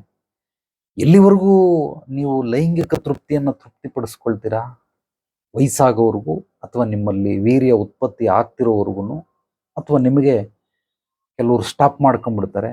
ಈಗ ಕೆಲವರು ಬ್ರಹ್ಮಚಾರಿ ಆಗ್ತಾರೆ, ಕೆಲವರು ಋಷಿಮುನಿಗಳಾಗ್ತಾರೆ, ಸನ್ಯಾಸಿಗಳಾಗ್ತಾರೆ. ಅವರು ಕಾಮವನ್ನು ಮಾಡೋದಿಲ್ಲ. ಸೊ ಅಲ್ಲಿಗೆ ಮಹೇಶ್ವರ ಬಂದ. ಮಹೇಶ್ವರ, ಬ್ರಹ್ಮ, ವಿಷ್ಣು, ಮಹೇಶ್ವರ ಚೆನ್ನಾಗಿ ತಿಳ್ಕೊಂಬಿಡಿ. ನಾನು ಹೇಳುವಂಥ ಈ ಬ್ರಹ್ಮ, ವಿಷ್ಣು, ಮಹೇಶ್ವರ ಜೀವನದ ಎಲ್ಲ ಹಂತಗಳಲ್ಲೂ ಅನ್ವಯ. ಅದು ಪ್ರೆಸೆಂಟ್ ಇದ್ದೇ ಇರ್ತಾರೆ, ಪ್ರೆಸೆಂಟ್ ಹಾಕಿರ್ತಾರೆ, ಅವ್ರನ್ನ ಮಿಸ್ ಮಾಡೋದಕ್ಕೆ ಸಾಧ್ಯವಿಲ್ಲ. ಈ ತ್ರಿಕೋಣಗಳು ಸದಾ ಕಾಲ ಒಂದಾಗೇ ಇರ್ತವೆ ಹೊರತು ಇದನ್ನು ಒಂದು ತೆಗೆದ್ರೂ ಕೂಡ ಅದು ತ್ರಿಕೋಣ ಅನ್ನೋಕ್ಕೆ ಸಾಧ್ಯವಿಲ್ಲ. ಈ ತ್ರಿಕೋಣಗಳು ಬಿಟ್ಟಿರೋದೇ ಇಲ್ಲ. ಶುರುವಾಯಿತು, ಬದುಕ್ತು, ಸತ್ತು. ಶುರುವಾಯಿತು, ಕೆಲಸ ಎಲ್ಲ ಶುರುವಾಯಿತು, ಅಂತ್ಯಗೊಳ್ತು. ಸೈಟ್ ತಗೊಂಡ ಬ್ರಹ್ಮ, ಪಾಯ ಹಾಕ್ಸಿ ಮನೆ ಕಟ್ಟದ ವಿಷ್ಣು. ಎಷ್ಟು ವರ್ಷದವರೆಗೂ ಇದ್ದ ಅಲ್ಲಿ? ಮನೆ ಮಾರೋವರೆಗೂ ಇದ್ದ. ಮಾರದ ಮೇಲೆ ಮಹೇಶ್ವರ. ಅಕಸ್ಮಾತ್ ಮಾರಲಿಲ್ಲ, ಅದೇನೋ ಚೆನ್ನಾಗಿರಲಿಲ್ಲ, ಉರುಳಿಸ್ಬಿಟ್ಟ. JCB ಅವ್ರು ಬಂದು ಇದು ಗೌರ್ಮೆಂಟ್ ಜಾಗನಪ್ಪ, ಯಾಕೆ ಎಲ್ಲಿ ಕಟ್ಟಿದೀಯ ಅಂತ ಉರುಳಿಸ್ಬಿಟ್ರು. ಇದು ಮಹೇಶ್ವರ. ಸೊ ಬ್ರಹ್ಮ ಅಂದರೆ ಸೈಟ್ ತಗೊಂಡ, ರಿಜಿಸ್ಟರ್ ಮಾಡ್ಕೊಂಡ, ಮನೆ ಕಟ್ಟದ, ಅದು ವಿಷ್ಣು. ಸೊ ಅಂತ್ಯಗೊಳಿಸ್ತಾ ಅಥವಾ ಅದನ್ನು ಮಾರ್ಬಿಟ್ಟ, ಅಥವಾ ಭೂಮಿನೇ ಕುಸ್ತಾ ಆಗಿತ್ತು, ಎಲ್ಲ ಒಳಗಡೆ ಮುಳುಗೋಯ್ತು. ಇದು ಮಹೇಶ್ವರ. ಸೊ ಪ್ರತಿಯೊಂದು ಕೂಡ ಬ್ರಹ್ಮ, ವಿಷ್ಣು, ಮಹೇಶ್ವರ. ಚೆನ್ನಾಗಿ ತಿಳ್ಕೊಳ್ಳಿ. ನಾನು ಆರೋಗ್ಯವಾಗಿದ್ದೀನಿ, ಇದು ಬ್ರಹ್ಮ. ಏನೋ ನನಗೆ BP ಶುಗರ್ ಬಂತು, ಇದು ವಿಷ್ಣು. ಆ BP ಶುಗರ್ಗೆ ಮಾತ್ರೆ ನುಂಗ್ತಾ ಇದ್ದೀನಿ, ವಾಸಿ ಆಗೋಯ್ತು, ಇದು ಮಹೇಶ್ವರ. ನಾನು ಅತ್ಯದ್ಭುತವಾಗಿ ದುಡಿತಾ ಇದ್ದೆ. ಯಾರೋ ಒಂದಷ್ಟು ಫ್ರೆಂಡ್ ಸರ್ಕಲಿಂದ ಒಂದಷ್ಟು ತಲೆ ಕೆಡಿಸಿದ್ರು. ನಾನೇನೋ ಜೂಜಾಡಕ್ಕೆ ಹೋದೆ, ಇದು ಮಾಡಕ್ಕೆ ಹೋದೆ. ಕೆಲವರೆಲ್ಲ ಇರ್ತಾರೆ, ದುಶ್ಚಟಗಳು ಕಲಿತಾರೆ. ಕುಡಿಯೋದು, ಹುಡುಗಿರು ಶೋಕಿ ಮಾಡೋದು, ಸುತ್ತಾಡೋದು, ದುಂದು ವೆಚ್ಚ ಮಾಡೋದು, ಇದೆಲ್ಲ ಮಾಡ್ತಾರೆ. ಇದೆಲ್ಲ ವಿಷ್ಣು. ಅದಾದಮೇಲೆ ಸಾಲಕ್ಕೆ ಸಿಗಾಕೊಂಬಿಟ್ಟೆ. ಸೊ ಇದು ಸಾಲಕ್ಕೆ ಸಿಕ್ಕಾಕೊಂಡ ನಂತರ ಏನು ಮಾಡ್ದ, ಅವನು ಸೂಸೈಡ್ ಮಾಡ್ಕೊಂಡು ಸತ್ತ. ಅಥವಾ ಹೆಂಡತಿ ಮಕ್ಕಳನ್ನು ಬಿಟ್ಬಿಟ್ಟು ಓಡೋಗ್ಬಿಟ್ಟ, ಮಹೇಶ್ವರ. ಸೊ ಏನೇನು ಅಂತ್ಯಗೊಳ್ತಲ್ಲಿಂದ ಎಲ್ಲವೂ ಕೂಡ ಮಹೇಶ್ವರ. ಆದ್ರಿಂದ ಸಾಲ ತೀರಿಸ್ತಾ, ಮತ್ತೊಬ್ಬ ದುಡ್ದ, ಕಷ್ಟಪಟ್ಟ, ಬಯಸ್ಕೊಂಡ, ಅವಮಾನ ಎಲ್ಲ ಸಹಿಸ್ತಾ, ಮತ್ತೆ ತಿರ್ಗಾ ಇನ್ನೊಂದು 5 ವರ್ಷಕ್ಕೆ ಏನೇನು ಕಳ್ಕೊಂಡಿದ್ನು ಎಲ್ಲವನ್ನ ಪಡ್ಕೊಂಡ. ಇದು ಮಹೇಶ್ವರ. ಸೊ ಮಹೇಶ್ವರ ಬಂದ ನಂತರ ಎಲ್ಲ ಸಾಲಗಳನ್ನು ತೀರಿಸಿ ಇವತ್ತು ₹1 ಸಾಲ ಇಲ್ಲ. ಆ ರೀತಿ ಮುಕ್ತನಾದ. ಸೊ ಮುಕ್ತಿ, ಮೋಕ್ಷ ಅಂದ್ರೆ ಏನು ಅಂದರೆ ಮಹೇಶ್ವರ ಅಂತ. ಅಂದರೆ ಪ್ರತಿಯೊಂದಕ್ಕೂ ಅಂತ್ಯಗೊಳಿಸುವಂಥದ್ದಕ್ಕೆ ಮಹೇಶ್ವರ ಅಂತ ಕರೀತಾರೆ. ಇದು ಬ್ರಹ್ಮ, ವಿಷ್ಣು, ಮಹೇಶ್ವರ. ನಾನು ಹಲವಾರು ಎಕ್ಸಾಂಪಲ್ಗಳನ್ನು ಕೊಟ್ಟಿದ್ದೇನೆ. ಸೊ ಯಾರಿಗೋ ಮದುವೆ ಆಯಿತು, ಇದು ಬ್ರಹ್ಮ. ಮಕ್ಕಳಿಲ್ಲ ಪಾಪ, 13 ವರ್ಷ ಆಯಿತು. ಅಲ್ಲೋದು ಯಾವುದೋ ದೇವ್ರಿಗೆ ಹೋಗ್ತಾರೆ, ಏನೋ ಪೂಜೆ ಮಾಡಿಸ್ತಾರೆ, ಅವ್ರು ಏನೋ ಇದು ಹೇಳ್ತಾರೆ, ಇವ್ರು ಏನೋ ಮಾಡ್ತಾರೆ, ಅದು ಇದು ಅಂತ ಯಾರ್ಯಾರು ಏನೇನು ಹೇಳ್ತಾರೆ ಎಲ್ಲ ಮಾಡಿದ್ರು. ಇದೆಲ್ಲ ವಿಷ್ಣು. ಕೊನೆಗೆ ಒಂದು 16 ವರ್ಷಕ್ಕೆ ಮಗು ಆಗೋಯ್ತು, ಇದು ಮಹೇಶ್ವರ. 16 ವರ್ಷಕ್ಕೆ ಮಗು ಆಯಿತು, ಮಹೇಶ್ವರ. ಅಂದರೆ ಬ್ರಹ್ಮ ಮದುವೆ ಆಯಿತು, ಮಕ್ಕಳಿರಲಿಲ್ಲ, ಅದು ವಿಷ್ಣುಗೆ ಏನೇನೋ ಪ್ರಕ್ರಿಯೆಗಳನ್ನು ಮಾಡಿದ್ರು, ಕರ್ಮಗಳನ್ನು ಮಾಡಿದ್ರು, ಕೊನೆಗೆ ಮಗು ಆಯಿತು, ಇದು ಮಹೇಶ್ವರ. ಈಗ ಮಗು ಹುಟ್ಟಿತು, ಇದು ಬ್ರಹ್ಮ. ಈಗ ಅವನು ಬೆಳೆದ, ಯೌವನಕ್ಕೆ ಬಂದ. ಸೊ ಇದು ಯೌವನಕ್ಕೆ ಬಂದಮೇಲೆ ತಂದೆ ತಾಯಿ ಆಸೆ ಏನಿರ್ತದೆ, ನನ್ನ ಮಗ ಒಳ್ಳೆ ಎಜುಕೇಷನ್ ಮಾಡಬೇಕು, ಮಾಡಾಯಿತು, ವಿಷ್ಣು. ನನ್ನ ಮಗನಿಗೆ ಒಳ್ಳೆ ಹುಡುಗಿ, ಒಳ್ಳೆ ಕಡೆ ಮದುವೆ ಆಗಬೇಕು, ಮದುವೆನೂ ಆಯಿತು. ಸೊ ಅದು ವಿಷ್ಣು. ಮಕ್ಕಳಾಗಬೇಕು, ಮಕ್ಕಳು ಆಯಿತು, ವಿಷ್ಣು. ವ್ಯಾಪಾರ ವ್ಯವಹಾರ ಚೆನ್ನಾಗಾಗಬೇಕು, ಚೆನ್ನಾಗಿ ದುಡಿಬೇಕು, ಫಾರಿನ್ಗೆ ಹೋಗ್ಬೇಕು, ಓಕೆ, ಅದು ಆಯಿತು, ಎಲ್ಲ ವಿಷ್ಣು. ನೆಕ್ಸ್ಟ್ ಏನು ಮಾಡಬೇಕು, ಅವನಿಗೂ ಮುಕ್ತಿ ಮೋಕ್ಷ ಸಿಗಬೇಕು.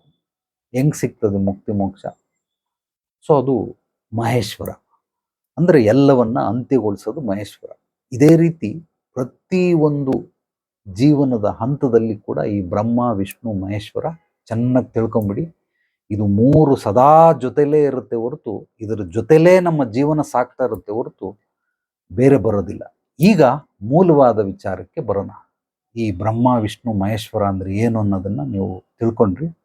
ಈಗ ಒಂದೊಂದಾಗಿ ನಿಮಗೆ ಬಿಡಿಸಿ ಹೇಳ್ತಾ ಹೋಗ್ತೀನಿ. ಬ್ರಹ್ಮ ಅಂದರೆ ಏನು? ಮೂಲವಾಗಿ ನಾವು ಉದ್ಯೋಗಂ ಪುರುಷ ಲಕ್ಷಣಂ ಅಂತೇಳಿ ಮನುಷ್ಯ ಬದುಕಬೇಕು ಅಂತಂದರೆ ಆಹಾರ ಸೇವನೆ ಮಾಡಬೇಕು. ಆಹಾರ ಸೇವನೆ ಮಾಡಬೇಕು ಅಂದರೆ ಕೆಲಸ ಮಾಡಬೇಕು. ಅದು ಕೆಲಸ ಆಗಲಿ, ವ್ಯಾಪಾರ ಆಗಲಿ, ಸ್ವಂತದ್ದೋ ಬಾಡಿಗೆದೋ ಯಾವುದೋ ಒಂದು ಒಟ್ಟಿನಲ್ಲಿ ಪ್ರತಿಯೊಬ್ಬ ಮನುಷ್ಯ ದುಡಿಲೇಬೇಕು. ಮುಂಚೆ ಅಪ್ಪನೂ ದುಡಿಬೇಕು, ಅವ್ವನೂ ಹರಿಬೇಕು ಅಂತಿತ್ತು. ಇವಾಗ ಅವ್ವನೂ ಕೂಡ ದುಡಿತಾಳೆ, ಅಪ್ಪನೂ ಕೂಡ ಹರಿತಾನೆ. ಎಲ್ಲ ಉಲ್ಟಾ ಸೀದಾಗಳಾಗ್ಬಿಟ್ಟಿದೆ. ಅದೇನು ತಪ್ಪಿಲ್ಲ, ಬಟ್ ಎಲ್ಲವರು ಕೂಡ ದುಡಿತಾರೆ. ಆದ್ರಿಂದ ಈ ದುಡಿಯುವಂತಹ ಕ್ರಿಯೆ, ಕೆಲಸ ಅಥವಾ ವ್ಯಾಪಾರ ಯಾವುದೇ ಆಗಲಿ, ಇದನ್ನ ನಾವು ಏನೋ ಒಂದು ಕೆಲಸ ಮಾಡ್ತಿರಲ್ಲ, ಕೆಲಸ ಮಾಡಿದ್ರೆ ಅಲ್ಲಿಂದ ನಮಗೆ ಕೈಗೆ ಬರೋರ್ಗು ಏನಿದೆ ಇದನ್ನ ಬ್ರಹ್ಮ ಅಂತ ಕರಿತೀವಿ. ಒಂದು ಉದಾಹರಣೆ, ಯಾರೋ ಒಬ್ಬ ಕಲಾವಿದ ಮನೆಗೆ ನೇಮ್ ಬೋರ್ಡ್ ಅನ್ನ ಮಾಡ್ಕೊಡ್ತಾನೆ. ಅದೊಂದು ಫೈಬರಲ್ಲಿ ಎಂಬೋಸಿಂಗ್ ಲೆಟ್ರು ಅವು ಗ್ಲಾಸಲ್ಲಿ ಏನೇನೋ ಬಂದ್ಬಿಟ್ಟಿದೆ ಇವತ್ತು, ವಿಚಿತ್ರವಾಗಿರೋದೆಲ್ಲ. ಸೊ ಅದನ್ನು ಮಾಡಿಕೊಡ್ತಾನೆ. ಆರ್ಡ್ರ್ ಬಂತು. ಸೊ ಒಂದಷ್ಟು ಅಡ್ವಾನ್ಸ್ ಇಸ್ಕೊಂಡ ಕೆಲಸ ಮಾಡ್ದ. ಸ್ವಲ್ಪ ದೊಡ್ಡ ಆರ್ಡ್ರು, 1,00,000 ಆರ್ಡ್ರು. ಕೆಲಸ ಎಲ್ಲ ಮಾಡ್ದ. ಕೊನೆಗೆ ಅವರು ಆ ದುಡ್ಡು ಬಂತು, 1,00,000 ಬಂತು. ಈ ಬರೋವರೆಗೂ, ದುಡ್ಡು ಬರೋವರೆಗೂ ಏನಿದೆ, ಕೆಲಸ ಮಾಡಿ ದುಡ್ಡು ಬರೋವರೆಗೂ ಅವ್ರಿಗೆ ಓಕೆ ಮಾಡಿ, ಯಾರೋ ಕಮಿಷನ್ ಕೊಟ್ಟು, ಯಾರ್ಯಾರೋ ಒಪ್ಪಿಸಿ, ಅವರೆಲ್ಲ ಡಿಸಿಷನ್ ತಗೊಂಡು ಓಕೆ ಅಂತ ಅಂದಮೇಲೆ, ಅಂದರೆ ಆರ್ಡರ್ ಬರಬೇಕು, ಆರ್ಡರ್ ಬಂದಮೇಲೆ ಅಡ್ವಾನ್ಸ್ ಕೊಡಬೇಕು, ಅಡ್ವಾನ್ಸ್ ಕೊಟ್ಮೇಲೆ ಕೆಲಸ ಮಾಡಬೇಕು, ಕೆಲಸ ಪಾಸ್ ಆಗಬೇಕು, ಪಾಸ್ ಆದಮೇಲೆ ಈ 1,00,000 ದುಡ್ಡು ಬಂತು. ಉದಾಹರಣೆಗೆ ಹೇಳ್ತಾ ಇದ್ದೀನಿ, ಅದು ನಿಮ್ಮ ವೃತ್ತಿಗೆ ನೀವು ಅನ್ವಯಿಸ್ಕೊಳ್ಬಹುದು. ಈ 1,00,000 ನಿಮ್ಮ ಕೈಗೆ ಬಂತು ಅಂದರೆ ಕ್ಯಾಶ್ ಆದರೂ ತಗೊಳ್ಳಿ, ಅದರ ಅಕೌಂಟ್ಗಾದರೂ ಹಾಕಿಸ್ಕೊಳ್ಳಿ. ಇದನ್ನ ಬ್ರಹ್ಮ ಅಂತ ಕರೀತಾರೆ. ಈ ಬ್ರಹ್ಮ ನಿಮ್ಮ ಕೈಗೆ ಬರೋವರೆಗೂ 3 ರೀತಿ ಪರೀಕ್ಷೆಗಳು ನಿಮಗೆ ಮಿನಿಮಮ್ 3 ರೀತಿ, 3, 6, 9.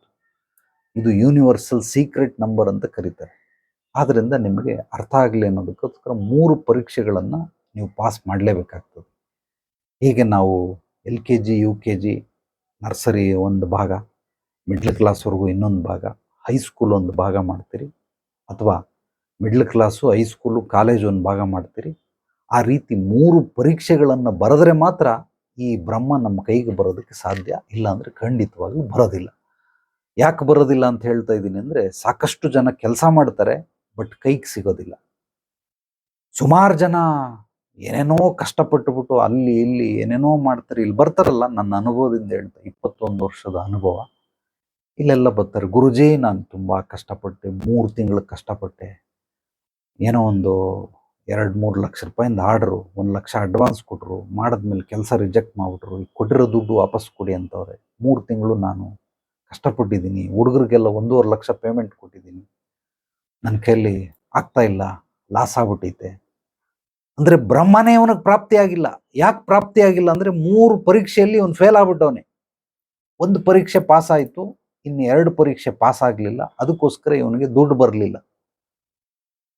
ಇದು ನಿಮಗೂ ಕೂಡ ಯಾರ್ಯಾರು ಅಟೆಂಡ್ ಆಗಿದ್ದೀರಾ ನಿಮಗೂ ಗೊತ್ತಾಗುತ್ತೆ. ಯಾರ್ಯಾರು ನೋಡ್ತಾ ಇದ್ದೀರಾ ನಿಮಗೂ ಅದು ಅನುಭವಗಳು ಹಾಗೇ ಆಗಿರ್ತದೆ. ಪ್ರತಿಯೊಬ್ಬ ಮನುಷ್ಯ ಅಂದಮೇಲೆ ಎಲ್ಲರಿಗೂ ಹಸಿವು ಹೇಗಿರುತ್ತೋ ಅದೇ ರೀತಿ ಅನುಭವಗಳು ಕೂಡ ಆಗಿರ್ತವೆ. ಕೆಲಸ ಮಾಡಿರ್ತೀರ, ದುಡ್ಡು ಸಿಕ್ಕಿರಲ್ಲ. ಯಾಕೆ ದುಡ್ಡು ಸಿಕ್ಕಿಲ್ಲ? ಈ 3 ಎಕ್ಸಾಮಲ್ಲಿ ಯಾವುದೋ 1-2 ಪಾಸ್ ಆಗಿರ್ತೀರ, 3ನೇದು ಫೇಲ್ ಆಗಿರ್ತದೆ, ಅಥವಾ 2 ಫೇಲ್ ಆಗಿರ್ತದೆ, 1 ಪಾಸ್ ಆಗಿರ್ತದೆ. ಕೆಲವರು 3 ಫೇಲ್ ಆಗ್ಬಿಟ್ಟಿರ್ತಾರೆ. ಅದಕ್ಕೋಸ್ಕರ ದುಡ್ಡು ಬರೋದಿಲ್ಲ ನಿಮಗೆ. ಈ ಬರಬೇಕಾದ್ರೆ ಏನನ್ನ ನಾವು ಮಾಡಬೇಕು? ಇದಾಯಿತು, ಇದನ್ನು ನಾನು ಆಮೇಲೆ ಹೇಳ್ತೀನಿ. ಮೊದಲನೇದು ಬ್ರಹ್ಮ. 2ನೇದು, ಈಗ 1 ಲಕ್ಷ ಬಂತು, ಅವನು ಯಾರೋ ಮ್ಯೂರಲ್ ಮಾಡ್ದ, ಮನೆಗೆ 1 ಲಕ್ಷ ಬಂದಿದೆ. ಈಗ ಬಂದಿರೋದನ್ನ ಅನುಭವಿಸ್ಬೇಕು. 1 ಲಕ್ಷ ಬಂತು, ಮೆಟೀರಿಯಲ್ಗೆ ಒಂದು 40,000 ಖರ್ಚಾಯ್ತು, ಪೇಮೆಂಟ್ಗಳಿಗೆಲ್ಲ ಒಂದು 20,000 ಖರ್ಚಾಯ್ತು, ಇನ್ನು 40,000 ರೂಪಾಯಿ ಆಯ್ತು. ಈಗ 40,000 ರೂಪಾಯಿ ಇವನು ಅನುಭವಿಸ್ಬೇಕು. ಅದನ್ನ ಈ ಅನುಭವಿಸೋದಕ್ಕೆ ವಿಷ್ಣು ಅಂತ ಕರೀತಾರೆ. ಯಾರ್ಯಾರು ಬಂದಿರೋದನ್ನ, ಅಥವಾ ನೀವು ಗಳಿಸಿರೋದನ್ನ, ಸಂಪಾದನೆ ಮಾಡಿರೋದನ್ನ, ಪಡ್ಕೊಂಡಿರೋದನ್ನ, ನೀವು ಬಯಸಿರೋಂಥದ್ದನ್ನ ನಿಮ್ಮ ಕೈಯಲ್ಲಿದೆ, ಈಗ ಇದನ್ನು ನೀವು ಅನುಭವಿಸ್ಬೇಕು. ನೀವು ಅನುಭವಿಸ್ಬೇಕು, ನಿಮ್ಮ ಕುಟುಂಬದವರು ಅನುಭವಿಸ್ಬೇಕು. ಅಂದರೆ ಈಗ ನಾನು, ನನ್ನ ಮನೆಯಲ್ಲಿ ನನ್ನ ಹೆಂಡತಿ, ಮಕ್ಕಳಿದ್ದಾರೆ. ಸೊ ಇದನ್ನ ಕುಟುಂಬ ಅಂತಾರೆ. ಪರಿವಾರ ಅಂತಂದ್ರೆ ಪೂರ್ತಿ ನಮ್ಮ ಅಪ್ಪ ಅಮ್ಮ ಯಾರ್ಯಾರು ಇರ್ತಾರೋ ಅವರೆಲ್ಲರೂ ಕೂಡ. ಒಂದು ಮನೆಯಲ್ಲಿ ಒಂದು 27 ಜನ ಇದ್ರೆ ಇದೆಲ್ಲವೂ ಕೂಡ ಪರಿವಾರ.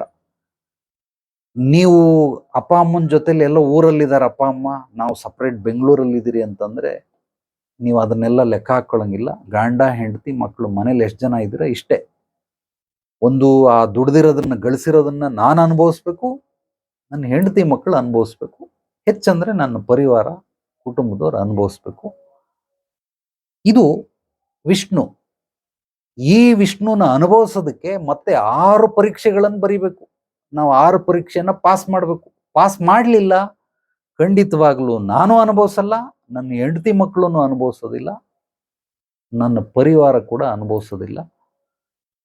ಇದು ಸ್ನೇಹ ಸಂಬಂಧದಲ್ಲಿ, ಅಂದ್ರೆ ಹೆಂಡತಿ ಮಕ್ಕಳು ಬಿಟ್ಟು, ಅಪ್ಪ ಅಮ್ಮನ ಬಿಟ್ಟು ಬೇರೆ ಯಾರೋ ನೆರೆಹೊರೆಯವರು ಅನುಭವಿಸಬಹುದು, ಸ್ನೇಹಿತರು ಅನುಭವಿಸಬಹುದು, ಬಂಧು ಬಳಗದವರು ಅನುಭವಿಸಬಹುದು, ಇದು ಹೊರಗಡೆ ಯಾರೋ ಸಮಾಜದವರು ಅನುಭವಿಸ್ಬೋದು. ಚೆನ್ನಾಗಿ ತಿಳ್ಕೊಳ್ಳಿ. ನಾನು ಹೇಳ್ತಾ ಇರೋದನ್ನ ಅರ್ಥ ಮಾಡ್ಕೊಳ್ಳೋದಕ್ಕೆ ಪ್ರಯತ್ನ ಪಡಿ. ನೀವು ಕಷ್ಟಪಟ್ಟು ಬೆವರಿಳಿಸಿ ರಕ್ತ ಬಸಿದು ಹಣ ಸಂಪಾದನೆ ಮಾಡಿದ್ದೀರಾ.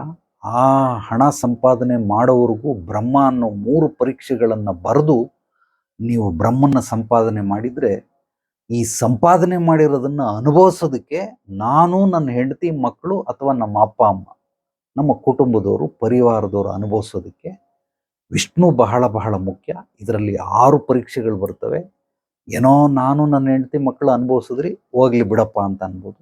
ನಮ್ಮ ಅಪ್ಪ ಅಮ್ಮ ಯಾರೋ ಅಣ್ಣ ತಮ್ಮ ಅಕ್ಕ ತಂಗಿ, ಹೋಗ್ಲಿ ಬಿಡಪ್ಪ ಅನ್ಬೋದು. ಬಟ್ ಇಲ್ಲಿ ಹಿಂಗಾಗೋದಿಲ್ಲ.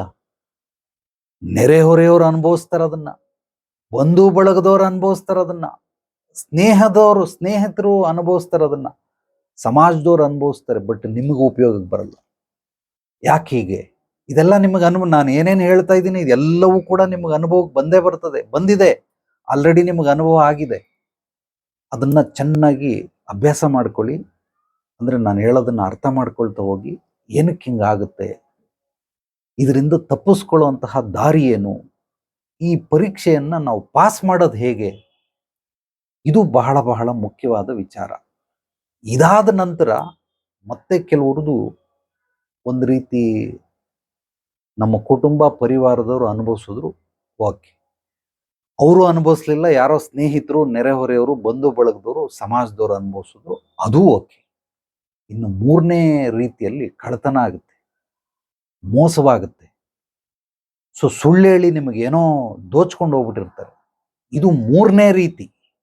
ಒಂದು ಕುಟುಂಬ ಪರಿವಾರ, ಇನ್ನೊಂದು ಸ್ನೇಹ ಸಂಬಂಧದಲ್ಲಿ ಬಂಧು ಬಳಗದವರು ನೆರೆಹೊರೆಯವರು ಸಮಾಜದವರು, ಮತ್ತೊಂದು ಕೂಡ ಈ ರೀತಿ 3ನೇದು ಏನು, ಕಳ್ಳತನ, ಸುಳ್ಳು, ಮೋಸ. ಈ ರೀತಿ ಹೊಡ್ಕೊಂಡಂಥವ್ರು ಸುಮಾರು ಜನ. ನೀವು ಗಳಿಸಿರೋಂಥದ್ದನ್ನ, ಈ ವಿಷ್ಣು ಅನ್ನೋ ತತ್ವವನ್ನ ನೀವು ಅರ್ಥ ಮಾಡ್ಕೊಳ್ಬೇಕಾದ್ರೆ ಇದು ಮೂಲವಾಗಿ ಬರಬೇಕು. ಹೀಗಾಗುತ್ತೆ, ಪ್ರತಿಯೊಬ್ಬರಿಗೂ ಆಗಿರುತ್ತೆ, 100% ಆಗಿರುತ್ತೆ. ಗಾಡಿ ಕಳೆದೋಯ್ತು, ಒಡವೆ ಕಳೆದೋಯ್ತು, ಯಾರೋ ಚೀಟಿ ದುಡ್ಡು ಎತ್ಕೊಂಡು ಹೋಗ್ಬಿಟ್ಟ, ಶೂರಿಟಿ ಹಾಕಿ ಗುರೂಜಿ ಅಂತ ಅಂದ, ಹಾಕದೆ ಗುರೂಜಿ. ಸೊ ಎತ್ಕೊಂಡು ಎಲ್ಲೋ ಓಡೋಗ್ಬಿಟ್ಟ. ಈಗ ಫೈನಾನ್ಸ್ ಅವ್ರು ನನ್ನ ಹಿಡ್ಕೊಂಡವನೆ, ನೀನು ಕಟ್ಟು ಅಂತ. ನಾನು ಕಟ್ತಾ ಇದ್ದೀನಿ ಗುರೂಜಿ, ಇದರಿಂದ ತಪ್ಪಿಸ್ಕೊಳ್ಳೋದು ಹೆಂಗೆ ಬರ್ತಾರೆ. ಯಾತಕ್ಕೋಸ್ಕರ ಅಂದ್ರೆ ಈ ಎಕ್ಸಾಮ್ ಏನು ಅನ್ನೋದು ಗೊತ್ತಿಲ್ಲ, ಹೇಗೆ ಬರೆಯೋದು ಗೊತ್ತಿಲ್ಲ. ಸೊ ಇದನ್ನು ಪಾಸ್ ಮಾಡ್ಕೊಳ್ಳೋದು ಹೇಗೆ ಗೊತ್ತಿಲ್ಲ. ಇದು ಪಾಸ್ ಮಾಡ್ಕೊಳ್ಳೋದು ಬಿಟ್ಬಿಡಿ, ಇದನ್ನ ಮೊದಲೇ ತಿಳುವಳಿಕೆನೇ ಇಲ್ಲ ಅಂತಂದ್ರೆ ಎಲ್ಲಿಂದ ಪಾಸ್ ಮಾಡೋದು? ಏನ್ ಎಕ್ಸಾಮ್ ಬರೀತಾ ಇದ್ದೀನಿ ಅನ್ನೋದೇ ಗೊತ್ತಿಲ್ಲ ಅಂತಂದ್ರೆ ಎಕ್ಸಾಮ್ ಅಲ್ಲಿ ಕೂತ್ಕೊಂಡು ಏನ್ ಬರೀತೀರಿ, ಏನ್ ಉತ್ತರ ಬರೀತೀರ? ಸೊ ಆದ್ರಿಂದ ಬಹಳ ಬಹಳ ಎಚ್ಚರಿಕೆಯಿಂದ ನಾನು ಹೇಳೋ ಎಲ್ಲ ವಿಚಾರವನ್ನ ಆಲಿಸ್ತಾ ಹೋಗಿ, ಗಮನಿಸ್ತಾ ಹೋಗಿ. ಪ್ರತಿಯೊಂದು ವಿಚಾರಗಳು ಸತ್ವಭರಿತವಾದ ವಿಚಾರಗಳು. ಯಾಕೆ ಹೇಳ್ತಾ ಇದ್ದೀನಿ ಅಂದ್ರೆ, ಅನುಭವಾಮೃತ, ಅನುಭವಕ್ಕಿಂತ ದೊಡ್ಡ ಗುರು ಜಗತ್ತಲ್ಲಿ ಯಾರೂ ಇಲ್ಲ. ಆದ್ರಿಂದ ನನ್ನ ಸ್ವಂತ ಅನುಭವದಿಂದನೂ ಹೆಚ್ಚಾಗಿ ಇಲ್ಲಿ ಬಂದಂತ ಒಂದು 21,000 ಜನಗಳ ಅನುಭವ ಇದೆಯಲ್ಲ, ಇದು ನನಗೆ ಮಹತ್ವಪೂರ್ಣವಾದದ್ದು. Really amazing. ಎಂತೆಂಥ ಸಮಸ್ಯೆಗಳು, ಅಯ್ಯೋ ದೇವರೇ, ವಿಚಿತ್ರವಾಗಿರುವಂಥದ್ದು, ವಿಶೇಷವಾಗಿರುವಂಥದ್ದು, ವಿಭಿನ್ನವಾಗಿರುವಂಥದ್ದು, ಕೇಳಿ ಕಣ್ಣಲ್ಲಿ ಕಿವಿಯಲ್ಲಿ ರಕ್ತ ಬರೋದೊಂದು ಬಾಕಿ. ಅಂತಂಥ ಕಷ್ಟಗಳನ್ನೆಲ್ಲ ಪಾಪ ಹೇಳ್ಕೊಳ್ತಾರೆ. ಅಯ್ಯೋ ಅನ್ಸುತ್ತೆ, ಏನಯ್ಯ ಸಮಾಜ ಈ ಜೀವನ ಬದುಕು ಇಷ್ಟೊಂದು ದುರ್ಭರವಾಗಿದೆಯಾ ಅಂತ ಅನಿಸ್ಬಿಡ್ತದೆ ಒಂದೊಂದ್ಸಲ. ಬಹಳ ಬೇಸರ ಆಗುತ್ತೆ. ಬಟ್ ಎಲ್ಲವೂ ಕೂಡ ನಡೆಯುತ್ತೆ, 100% ನಡೆಯುತ್ತೆ. ಇನ್ನ ಮಹೇಶ್ವರ, ಇವತ್ತು ಶಿವರಾತ್ರಿ 3ನೇ ಹಂತ. ಬ್ರಹ್ಮ ಆಯ್ತು, ವಿಷ್ಣು ಆಯ್ತು, ಮಹೇಶ್ವರ. ಮಹೇಶ್ವರ ಅಂದ್ರೆ ಏನು ಅಂತಂದ್ರೆ, ಇದನ್ನೆಲ್ಲ ಕಣ್ತಪ್ಪಿಸಿ ಈ ಸುಳ್ಳುಗಾರರು, ಮೋಸಗಾರರು, ಸೊ ಕಳ್ತನ ಮಾಡೋರು, ಕೊಲೆಗಾರರು, ಇವ್ರಿಗೆಲ್ಲ ಕಣ್ತಪ್ಪಿಸಿ ನೀವು ಈ ಸಮಾಜದವರು, ಸ್ನೇಹಿತರು, ಸ್ನೇಹ ವರ್ಗದಲ್ಲಿರೋರು, ಬಂಧು ಬಳಗದವರು, ನೆರೆಹೊರೆಯವರು, ಇವ್ರನ್ನೆಲ್ಲ ಕಣ್ತಪ್ಪಿಸಿ ನಿಮ್ಮ ಹತ್ರ ಅನುಭವಿಸಿ ಉಳಿದಿರುವಂತಹ ಹಣ, ದುಡ್ಡು, ಇದನ್ನ ಬೆಳೆಸೋದಿದೆಯಲ್ಲ, ಇದೇ ಮಹೇಶ್ವರ. ಯಾರಿಗೋ ಒಬ್ರು ಇಲ್ಲಿ ಯಾರು ಸರಿ ಕಾಣಿಸ್ತಾ ಇಲ್ಲ, ಮಂಜುನಾಥ್ ಅಂತಿದೆ, ಮೋಸ್ಟ್ಲಿ ಆತ ಸೆಕ್ಯೂರಿಟಿ ಅನ್ಸುತ್ತೆ. ಸೊ ಸೆಕ್ಯೂರಿಟಿ ಒಂದು 20,000 ಸಂಬಳ, 10,000 ರೂಪಾಯಿ ಖರ್ಚಾಗುತ್ತೆ ಆತನಿಗೆ. ಇನ್ನೊಂದು 10,000 ರೂಪಾಯಿ ಹೆಂಗೋ ಕಷ್ಟಪಟ್ಟು ಉಳಿಸ್ತಾನೆ, ಏನೋ ಚೀಟಿ ಗೀಟಿ ಹಾಕೊಂಡು ಅದು ಇದು ಮಾಡ್ಕೊಂಡು ಉಳಿಸ್ತಾನೆ. ಈಗ ಉಳಿಸಿರೋದನ್ನ ಬೆಳೆಸ್ಬೇಕಲ್ಲ, ಹೆಂಗ್ ಬೆಳೆಸೋದು? ಏನೋ ಚಿನ್ನ ತಗೊಂಡ, ಒಂದು ಸೈಟ್ ತಗೊಂಡ, ಇನ್ನೊಂದು ಸ್ವಲ್ಪ ಏನೋ ಒಡವೆ ಗಿಡವೆ ಎಲ್ಲ ಮಾರಿ ಹಳೇದು ಗಿಳೆದೆಲ್ಲ ತಗೊಂಡು ಏನೋ ಒಂದು ಜಮೀನ್ ತಗೊಂಡ. ಸೊ ಇದನ್ನೆಲ್ಲ ಬೆಳೆಸೋವಂಥ ಕ್ರಿಯೆ. ಇನ್ನು ಅಳಿಸೋವಂಥ ಕ್ರಿಯೆನೂ ಇದೆ. ಇದನ್ನೆಲ್ಲ ಮಾಡ್ಕೊಂಡು ಕಾರ್ ತಗೊಂಡ, ಶೋಕಿ ಮಾಡ್ದ, ಅಲ್ಲೆಲ್ಲ ಹೋಗದ, ಟ್ರಿಪ್ ಹೊಡ್ಕೊಂಬಂದ, ಇದ್ರಲ್ಲಿ ಬರಲ್ಲ. ಒಂದು ಖರ್ಚು ಮಾಡೋವಂಥದ್ದು ವಾಪಸ್ ಬರಲ್ಲ, ಇನ್ನೊಂದು ಅದು ಖರ್ಚೆ, ಬಟ್ ಅದು ನಿಮ್ಮನ್ನ ಬೆಳೆಸುತ್ತೆ.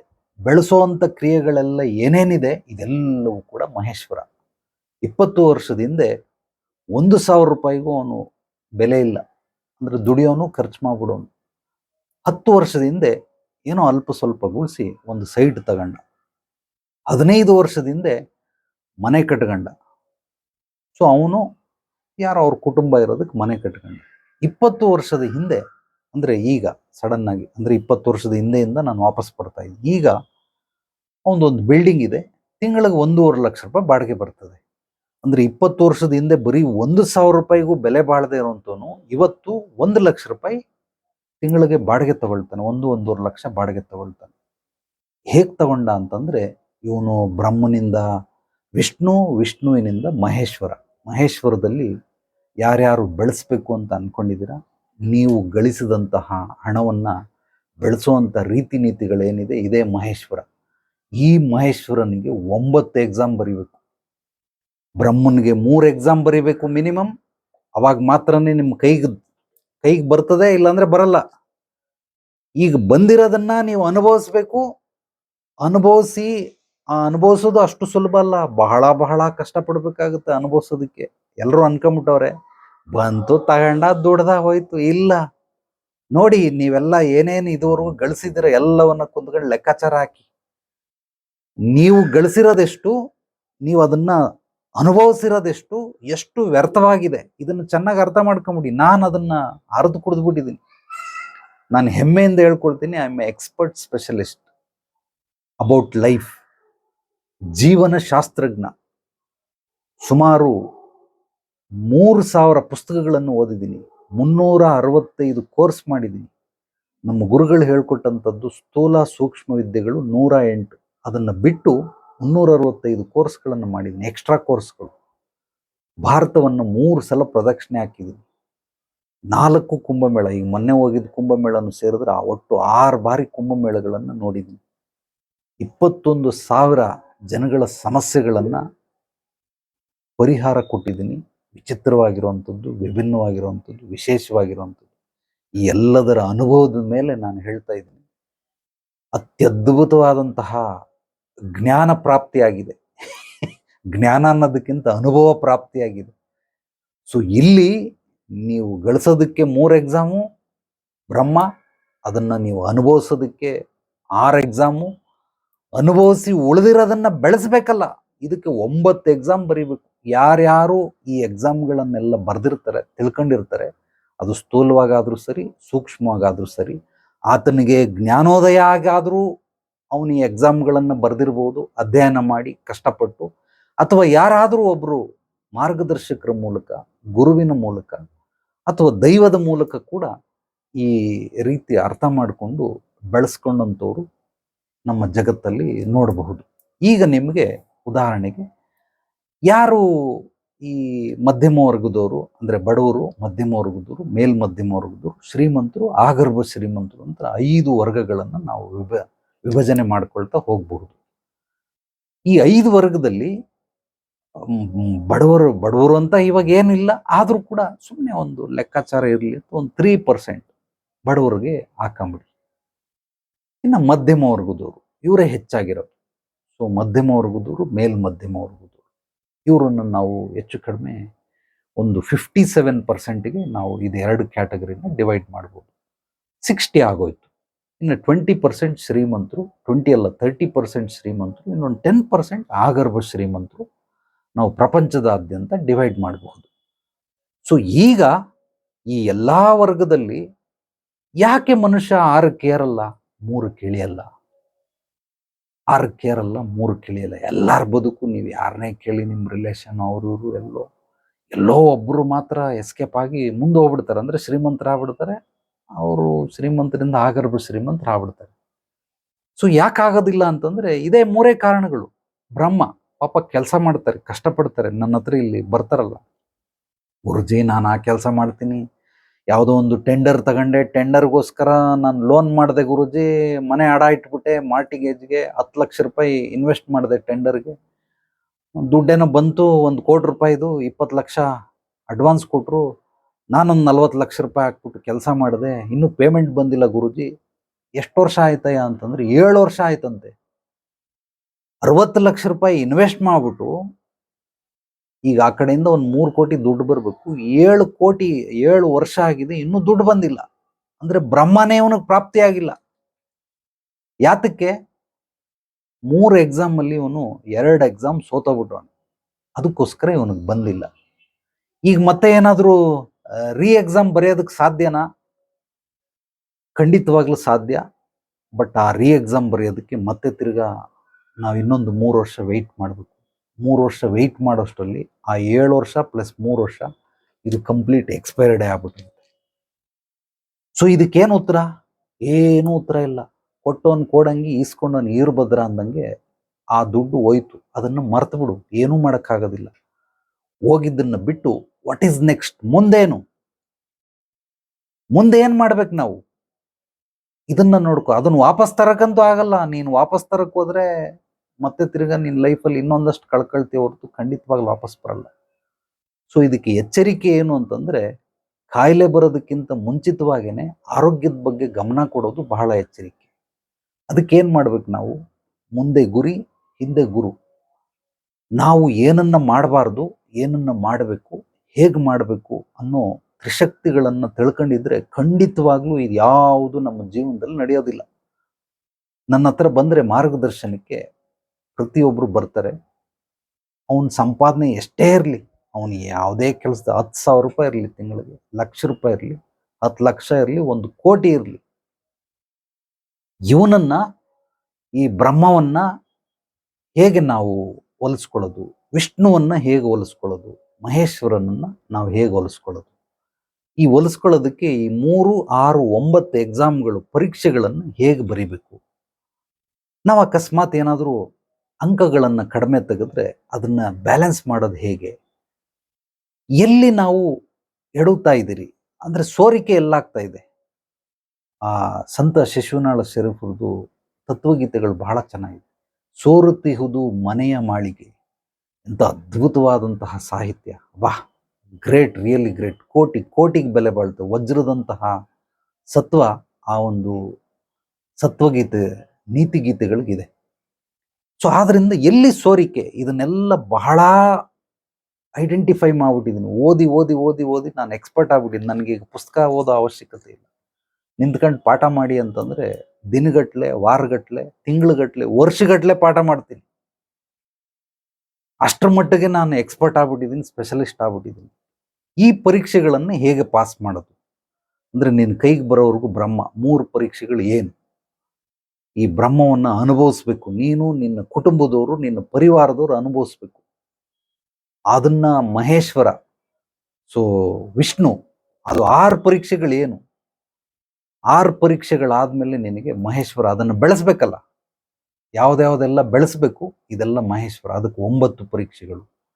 ಈ ಎಲ್ಲಾ ಪರೀಕ್ಷೆಗಳನ್ನ ಹಂತ ಹಂತವಾಗಿ ಬಹಳ ವಿವರವಾಗಿ ನಿಮ್ಮ ಒಂದು ಪೂರ್ವಾಪರಗಳನ್ನೆಲ್ಲ ತಿಳ್ಕೊಂಡು ಎಲ್ಲವನ್ನ ಬಿಡಿಸಿ ಬಿಡಿಸಿ ಬಿಡಿಸಿ ಬಿಡಿಸಿ ಬಿಡಿಸಿ ಎಳೆ ಮಕ್ಕಳಿಗೆ ಪಾಠ ಮಾಡಿಕೊಡ್ತಾರಲ್ಲ, ಆ ಈ ಈ ಉ ಕಾ ಗುಣಿತ ಕಾಕ್ ತಲ್ಕೊಟ್ಟು ಕಾ ಕಿಳ್ಳಿ ಕಾ, ಹೇಗೆ ಟೀಚರ್ ಕೆಲಸ ಶಿಕ್ಷಕರು ಪಾಠ ಮಾಡ್ತಾರೆ ಮಕ್ಕಳಿಗೆ, ಆ ರೀತಿ ನಿಮ್ಮ ಜೀವನದ ಪಾಠವನ್ನ ನಾನು ಬಿಡಿಸಿ ಬಿಡಿಸಿ ಬಿಡಿಸಿ ಎಲ್ಲವನ್ನ ಅರ್ಥ ಆಗೋ ರೀತಿ ಹೇಳ್ಕೊಡೋದೆ ನನ್ನ ಮೂಲ ಕಾಯಕ.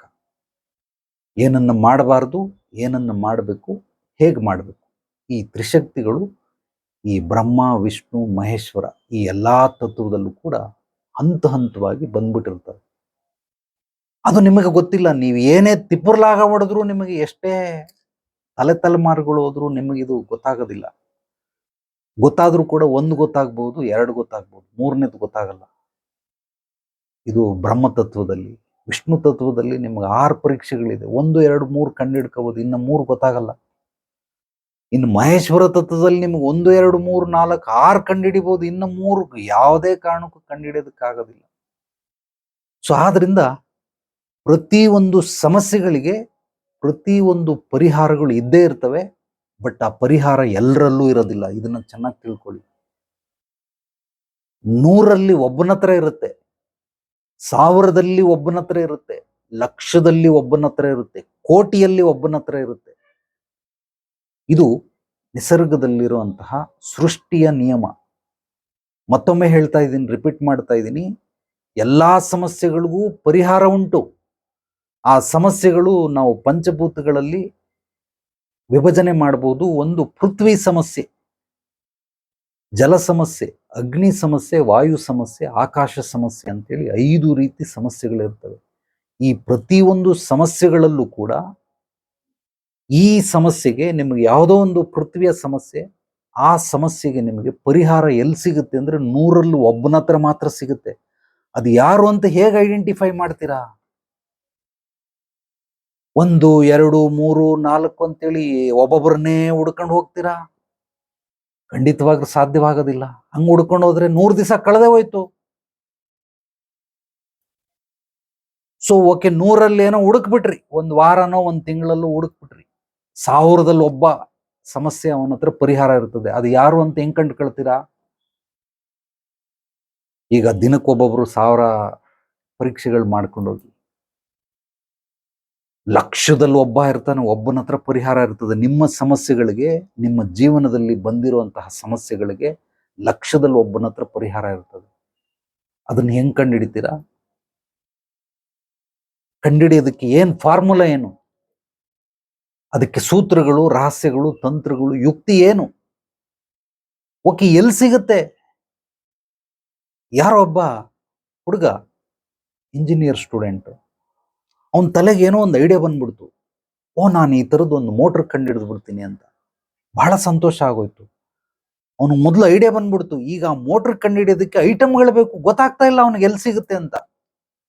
ಹೋಗಿ ಮೆಕ್ಯಾನಿಕ್ ಹತ್ರ ಕೇಳ್ತಾನೆ ಮ್ಯಾನೇಜರ್, ಇವನು ಈ ಗಾಡಿ ಮೆಕ್ಯಾನಿಕ್ ಅವರು ಇರ್ತಾರೆ. ನಮಗ್ ಗೊತ್ತಿಲ್ಲ ಸರ್ ಇದನ್ನ, ನಿಮ್ಗೆ ಇಂಥವೆಲ್ಲ ಲೇತ್ ಮಾಡ್ತಾರಲ್ಲ ಅವ್ರ ಹತ್ರ ಹೋಗಿ ಅಂತ. ಲೇತ್ ಮಾಡೋರ ಹತ್ರ ಪಾಪ ಡಬಲ್ ರೋಡ್ಗೆ ಹೋಗಿ ಲೇತ್ ಮಾಡೋರ ಹತ್ರ ಎಲ್ಲ ಕೇಳ್ತಾನೆ, ಅಣ್ಣ ಈ ತರ ಮಿಷಿನ್ ಬೇಕು ಸರ್ ದಯವಿಟ್ಟು ಹೇಳಿ ಅಂತ.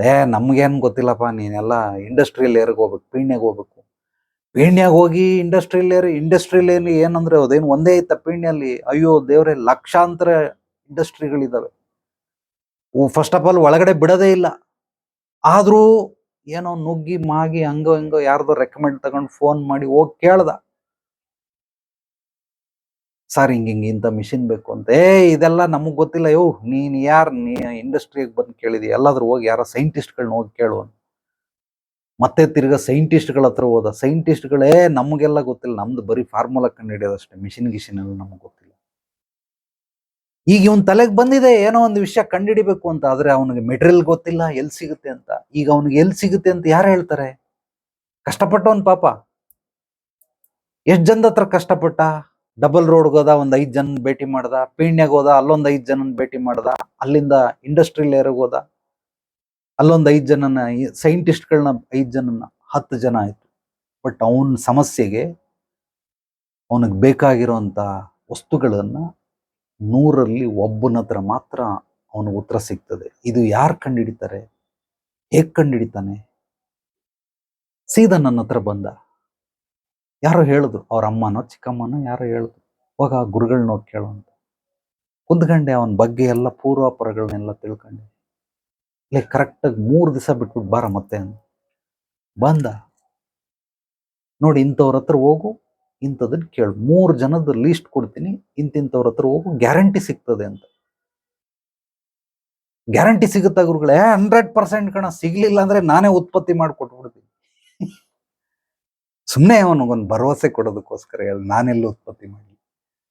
ಬಟ್ ಹೋದ, ಸಿಕ್ತು, ಫುಲ್ ಕುಣಿದಾಡ್ಬಿಟ್ಟ. ಗುರುಗಳೇ ಸಿಕ್ಬಿಡ್ತು, ನನಗೆ ಬೇಕಾಗಿರೋಂಥ ಐಟಮ್ ಸಿಕ್ಬಿಡ್ತು. ಸೊ ಒಬ್ಬ ಎಲೆಕ್ಟ್ರಿಷಿಯನ್ ಹತ್ರ ಇದೆ, ಅವನಿಗೆ ಬೇಕಾಗಿರೋಂಥದ್ದು ಒಬ್ಬ ಎಲೆಕ್ಟ್ರಿಷಿಯನ್. ಈ ಟಿವಿ, ಈ ಟೇಪ್ ರಿಕಾರ್ಡ್ರು ಇವೆಲ್ಲ ರಿಪೇರಿ ಮಾಡ್ತಾನೆ, ಮಿಕ್ಸಿ ಕುಕ್ಕರ್ ಎಲ್ಲ ರಿಪೇರಿ ಅವನ ಹತ್ರ ಇದೆ. ಸೊ ಅವನು ಅಷ್ಟೆಲ್ಲ 1.5 ತಿಂಗಳು ಓಡಾಡಿ ಏನೂ ಸಿಗದೇನೆ ನನ್ನ ಹತ್ರ ಬಂದು ಜಸ್ಟ್ ಅವನ ಬಗ್ಗೆ ಪೂರ್ವಾಪರಗಳು ತಿಳ್ಕೊಂಡು 3 ದಿವಸ ಆದ್ಮೇಲೆ ಉತ್ತರ ಕೊಟ್ಟೆ, ಇಂತಿಂಥವ್ರ ಹತ್ರ ಹೋಗು ಅಂತ. 3 ಜನ ವ್ಯಕ್ತಿಗಳನ್ನು ಭೇಟಿ ಮಾಡುವಂತ. ಅಂಥದ್ರಲ್ಲಿ 2ನೇ ವ್ಯಕ್ತಿ ಇವನಿಗೆ ಬೇಕಾಗಿರುವಂತ ವಸ್ತುಗಳನ್ನ ಕೊಡಿಸ್ತಾ. ಸೊ ಇದನ್ನ ನಾನು ನಿಮಗೆ ಚೆನ್ನಾಗಿ ಮನದಟ್ಟು ಮಾಡ್ತಾ ಇದ್ದೀನಿ. ಬಹಳ ಬಹಳ ಅರ್ಥಪೂರ್ಣವಾದಂತಹ ಸತ್ವಭರಿತ ವಿಚಾರ ಇದು. ನಿಮ್ಮ ಸಮಸ್ಯೆಗಳಿಗೆ ಪರಿಹಾರ ಎಲ್ಲರ ಹತ್ರನೂ ಸಿಗೋದಿಲ್ಲ. ಇನ್ನೊಂದು ಇದರಲ್ಲಿರುವಂತ ಮಾರ್ಮಿಕ ಸತ್ಯವನ್ನ ಹೇಳ್ತೀನಿ ಕೇಳಿ. ನೀವೇನಾದ್ರೂ ಪರಿಹಾರ ಕೊಡೋರ ಹತ್ರ ಬಿಟ್ಟು ಬೇರೆಯವನ ಹತ್ರ ಏನಾದ್ರೂ ಹೇಳ್ತಾ ಹೋದ್ರೆ ಇದು 100ಕ್ಕೆ 200 ಆಗ್ಬಿಡ್ತದೆ. ಅಂದ್ರೆ 100 ಜನದಲ್ಲಿ ಒಬ್ಬನ ಹತ್ರ ಪರಿಹಾರ ಇರ್ತದೆ, ನೀವು ಇದನ್ನ ಹೇಳಿ ಹೇಳಿ ಹೇಳಿ ಹೇಳಿ ಹೇಳಿ ಒಂದು 10 ಜನದ ಹತ್ರ ಹೇಳ್ಬಿಟ್ರೆ ಅದು 200ಕ್ಕೆ ದಾಟಿಬಿಡ್ತದೆ. ಅಂದ್ರೆ 200ರಲ್ಲಿ ಒಬ್ಬ ಮಾತ್ರ ಇವಾಗ ನಿಮಗೆ ಕೊಡೋದಕ್ಕೆ ಸಾಧ್ಯವಾಗುತ್ತೆ. ಸೊ ದಯಮಾಡಿ ಈ ಜೀವನದ ರಹಸ್ಯವನ್ನ ಅರ್ಥ ಮಾಡ್ಕೊಳ್ಳೋದಕ್ಕೆ ಪ್ರಯತ್ನ ಪಡಿ. ಪ್ರತಿಯೊಬ್ಬ ಇಲ್ಲಿ ಒಂದೊಂದು ವೃತ್ತಿಯಲ್ಲಿ ಒಬ್ಬೊಬ್ಬ ಎಕ್ಸ್ಪರ್ಟ್ ಆಗಿರ್ತಾನೆ, ಸ್ಪೆಷಲಿಸ್ಟ್ ಆಗಿರ್ತಾನೆ. ಅವನನ್ನು ನಾವು ಮೀಟ್ ಮಾಡಿದಾಗ, ಅವನನ್ನು ನಾವು ಸಂದರ್ಶನ ಮಾಡಿದಾಗ, ಅವನ ಒಂದು ಮಾರ್ಗದರ್ಶನ ತಗೊಂಡಾಗ ನಮ್ಮ ಜೀವನ ಸುಗಮವಾಗುತ್ತೆ, ಸುಲಲಿತವಾಗುತ್ತೆ, ಸರಳವಾಗುತ್ತೆ, ಸುಲಭವಾಗುತ್ತೆ. ಜೊತೆಗೆ ಕಡಿಮೆ ಸಮಯದಲ್ಲಿ ನಮಗೆ ಆ ಸಮಸ್ಯೆಗಳಿಗೆ ಪರಿಹಾರ ಸಿಗ್ತವೆ. ಯಾವಾಗ ನಮಗಿದು ಗೊತ್ತಿಲ್ಲ, ನಾವು ಬರೀ ಪ್ರಯತ್ನ ಮಾಡ್ತಾನೆ ಇರ್ತೀರಿ. ಹೇಳಿದ್ದಾರೆ ವಿವೇಕಾನಂದರು, ಮರಳಿ ಯತ್ನವ ಮಾಡು, ಮರಳಿ ಯತ್ನವ ಮಾಡು, ಮರಳಿ ಯತ್ನವ ಮಾಡು. ಎಷ್ಟು ಸಲ ಯತ್ನ ಮಾಡಬೇಕು, ಹೇಗೆ ಯತ್ನ ಮಾಡಬೇಕು? ಶ್ರಮಕ್ಕೂ ಪರಿಶ್ರಮಕ್ಕೂ ವ್ಯತ್ಯಾಸ ಗೊತ್ತಿಲ್ಲ. ಶ್ರಮ ಅಂದ್ರೇನು? ನಿಂತಿದ್ದ ಜಾಗದಲ್ಲಿ ಓಡ್ತಾವನೆ, ಬೆವರು ಇಳಿತಾ ಇದೆ, ಗಬ್ಬು ವಾಸನೆ ಹೊಡಿತಾ ಇದೆ ಅಕ್ಕಪಕ್ಕದವ್ರಿಗೆ.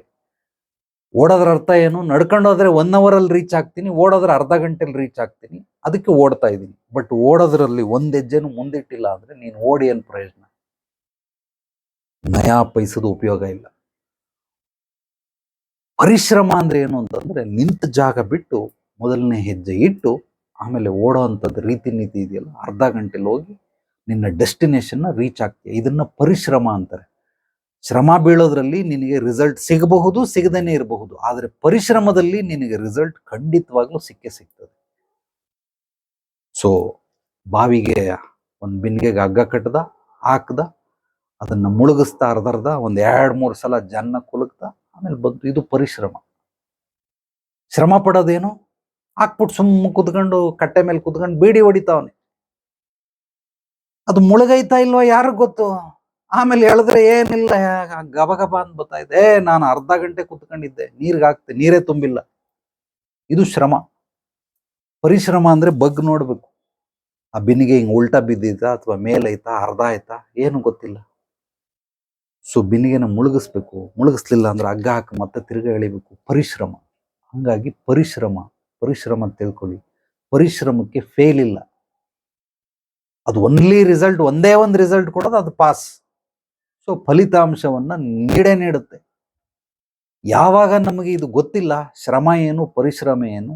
ಸೊ ಹಲವಾರು ಜನ ಪ್ರಪಂಚದಲ್ಲಿ ನಾನು ನೋಡಿದಂಗೆ 80-20 ಪ್ರಿನ್ಸಿಪಲ್, 100ಕ್ಕೆ 80 ಜನ ಶ್ರಮ ಪಡ್ತಾವ್ರೆ, ಬಟ್ ಫಲಿತಾಂಶ ಸಿಗೋದಿಲ್ಲ. ಅದರಲ್ಲೂ ಈ ಸಿಕ್ಕದವ್ರಿಗೆ ಸೀರುಂಡ ಅಂತಾರೆ, ಆ ರೀತಿ ಅಡ್ಡೇಟ್ ಮೇಲೆ ಗುಡ್ಡೇಟು ಅನ್ನಂಗೆ ಕೆಲವ್ರಿಗೆ ಸಿಕ್ಕಿರ್ತದ ಅಷ್ಟೇ ಹೊರತು, ಬಟ್ ಅದು ನೈಜವಾದಂತಹ ರೀತಿ ನೀತಿ ಅಲ್ಲ, ಸಹಜವಾಗಿರುವಂಥದ್ದು ಅಲ್ಲ, ಪರಿಶ್ರಮದಿಂದ ಖಂಡಿತವಾಗ್ಲೂ ಬಂದೇ ಬರ್ತದೆ. ಇದಕ್ಕೆ ನಾನು ಸಾಕಷ್ಟು ಕ್ಲಾಸ್ಗಳಲ್ಲಿ, ಸತ್ಸಂಗದಲ್ಲಿ ಒಂದು ಕತೆ ಹೇಳ್ತಾ ಇದ್ದೆ. ಮತ್ತೊಮ್ಮೆ ಹೇಳ್ತೀನಿ ಆ ಕತೆ, ನಿಮ್ಗೆ ಹೊಸಬರೆಲ್ಲ ಬಂದಿದ್ದೀರಾ, ನಿಮಗೂ ಅರ್ಥ ಆಗುತ್ತೆ. ಒಬ್ಬ ರಾಜ, ಬೇಜಾನ ಆಸ್ತಿ ಪಾಸ್ತಿ ಇದೆ, ಏನು ಇಡೀ ಭಾರತ, ಇಡೀ ಭೂಮಂಡಲನೇ ಅವಂದು ಅಂತ ತಿಳ್ಕೊಳ್ಳಿ, ಅಂತ ಅತ್ಯದ್ಭುತವಾದ ಸಾಮ್ರಾಟ, ಚಕ್ರವರ್ತಿ. ಅವನಿಗೆ 4 ಜನ ಮಕ್ಕಳು. ಆ 4 ಜನ ಮಕ್ಕಳಲ್ಲಿ ಯಾರು ಯೋಗ್ಯರು, ನಾನು ಹೋದ ನಂತರ ಯಾರು ರಾಜ್ಯಭಾರವನ್ನ ಮಾಡ್ತಾರೆ ಅನ್ನೋದಕ್ಕೆ ಪರೀಕ್ಷೆ ಮಾಡ್ಬೇಕಲ್ಲ, ಅದಕ್ಕೋಸ್ಕರ ಒಂದು ಪರೀಕ್ಷೆಯನ್ನ ಕೊಡ್ತಾನೆ. ಏನಂದ್ರೆ 1 ಕೆಜಿ 4 ಕೆಜಿ, 1 ಕೆಜಿ ಇರುವಂಥದ್ದು 4 ಮೂಟೆಗಳನ್ನು 4 ಮಕ್ಕಳಿಗೆ ಕೊಡ್ತಾನೆ. ತಗೊಳಪ್ಪ, ಈ ಮೂಟೆಗಳನ್ನೆಲ್ಲ ಇಟ್ಕೊಳ್ರಯ್ಯ, ನಾನು ಕಾಶಿ ಯಾತ್ರೆಗೆ ಹೋಗ್ತಾ ಇದ್ದೀನಿ, ತೀರ್ಥಯಾತ್ರೆಗೆ ಮುಗಿಸ್ಕೊಂಡು 1 ವರ್ಷ ಆದ್ಮೇಲೆ ಬರ್ತೀನಿ, ನಾನು ಕೊಟ್ಟಂಥ ಚೀಲಗಳನ್ನು ನೀವು ನನಗೆ ವಾಪಸ್ ಕೊಡಬೇಕು. ಸೊ ನಾನು ಬಂದ್ಮೇಲೆ ಹೇಳ್ತೀನಿ ನಿಮಗೆ ಅಂತ ಹೇಳಿ 4 ಜನ ಮಕ್ಕಳು ಕೊಟ್ಬಿಡ್ತಾನೆ. ಆ ಗೋಧಿ ಚೀಲನ್ನ ನೀವು ವಾಪಸ್ ಕೊಡ್ಬೇಕು ಅಂದ್ರಲ್ಲ, ಅದಕ್ಕೆ ಕಡೆ ಮಗ ಏನ್ ಮಾಡ್ತಾನೆ, ಅದನ್ನ ತಗೊಂಡೋಗಿ ಏನು ಲಾಕರಲ್ಲಿ ಹಾಕ್ಬಿಟ್ಟು ಇಟ್ಬಿಡ್ತಾನೆ.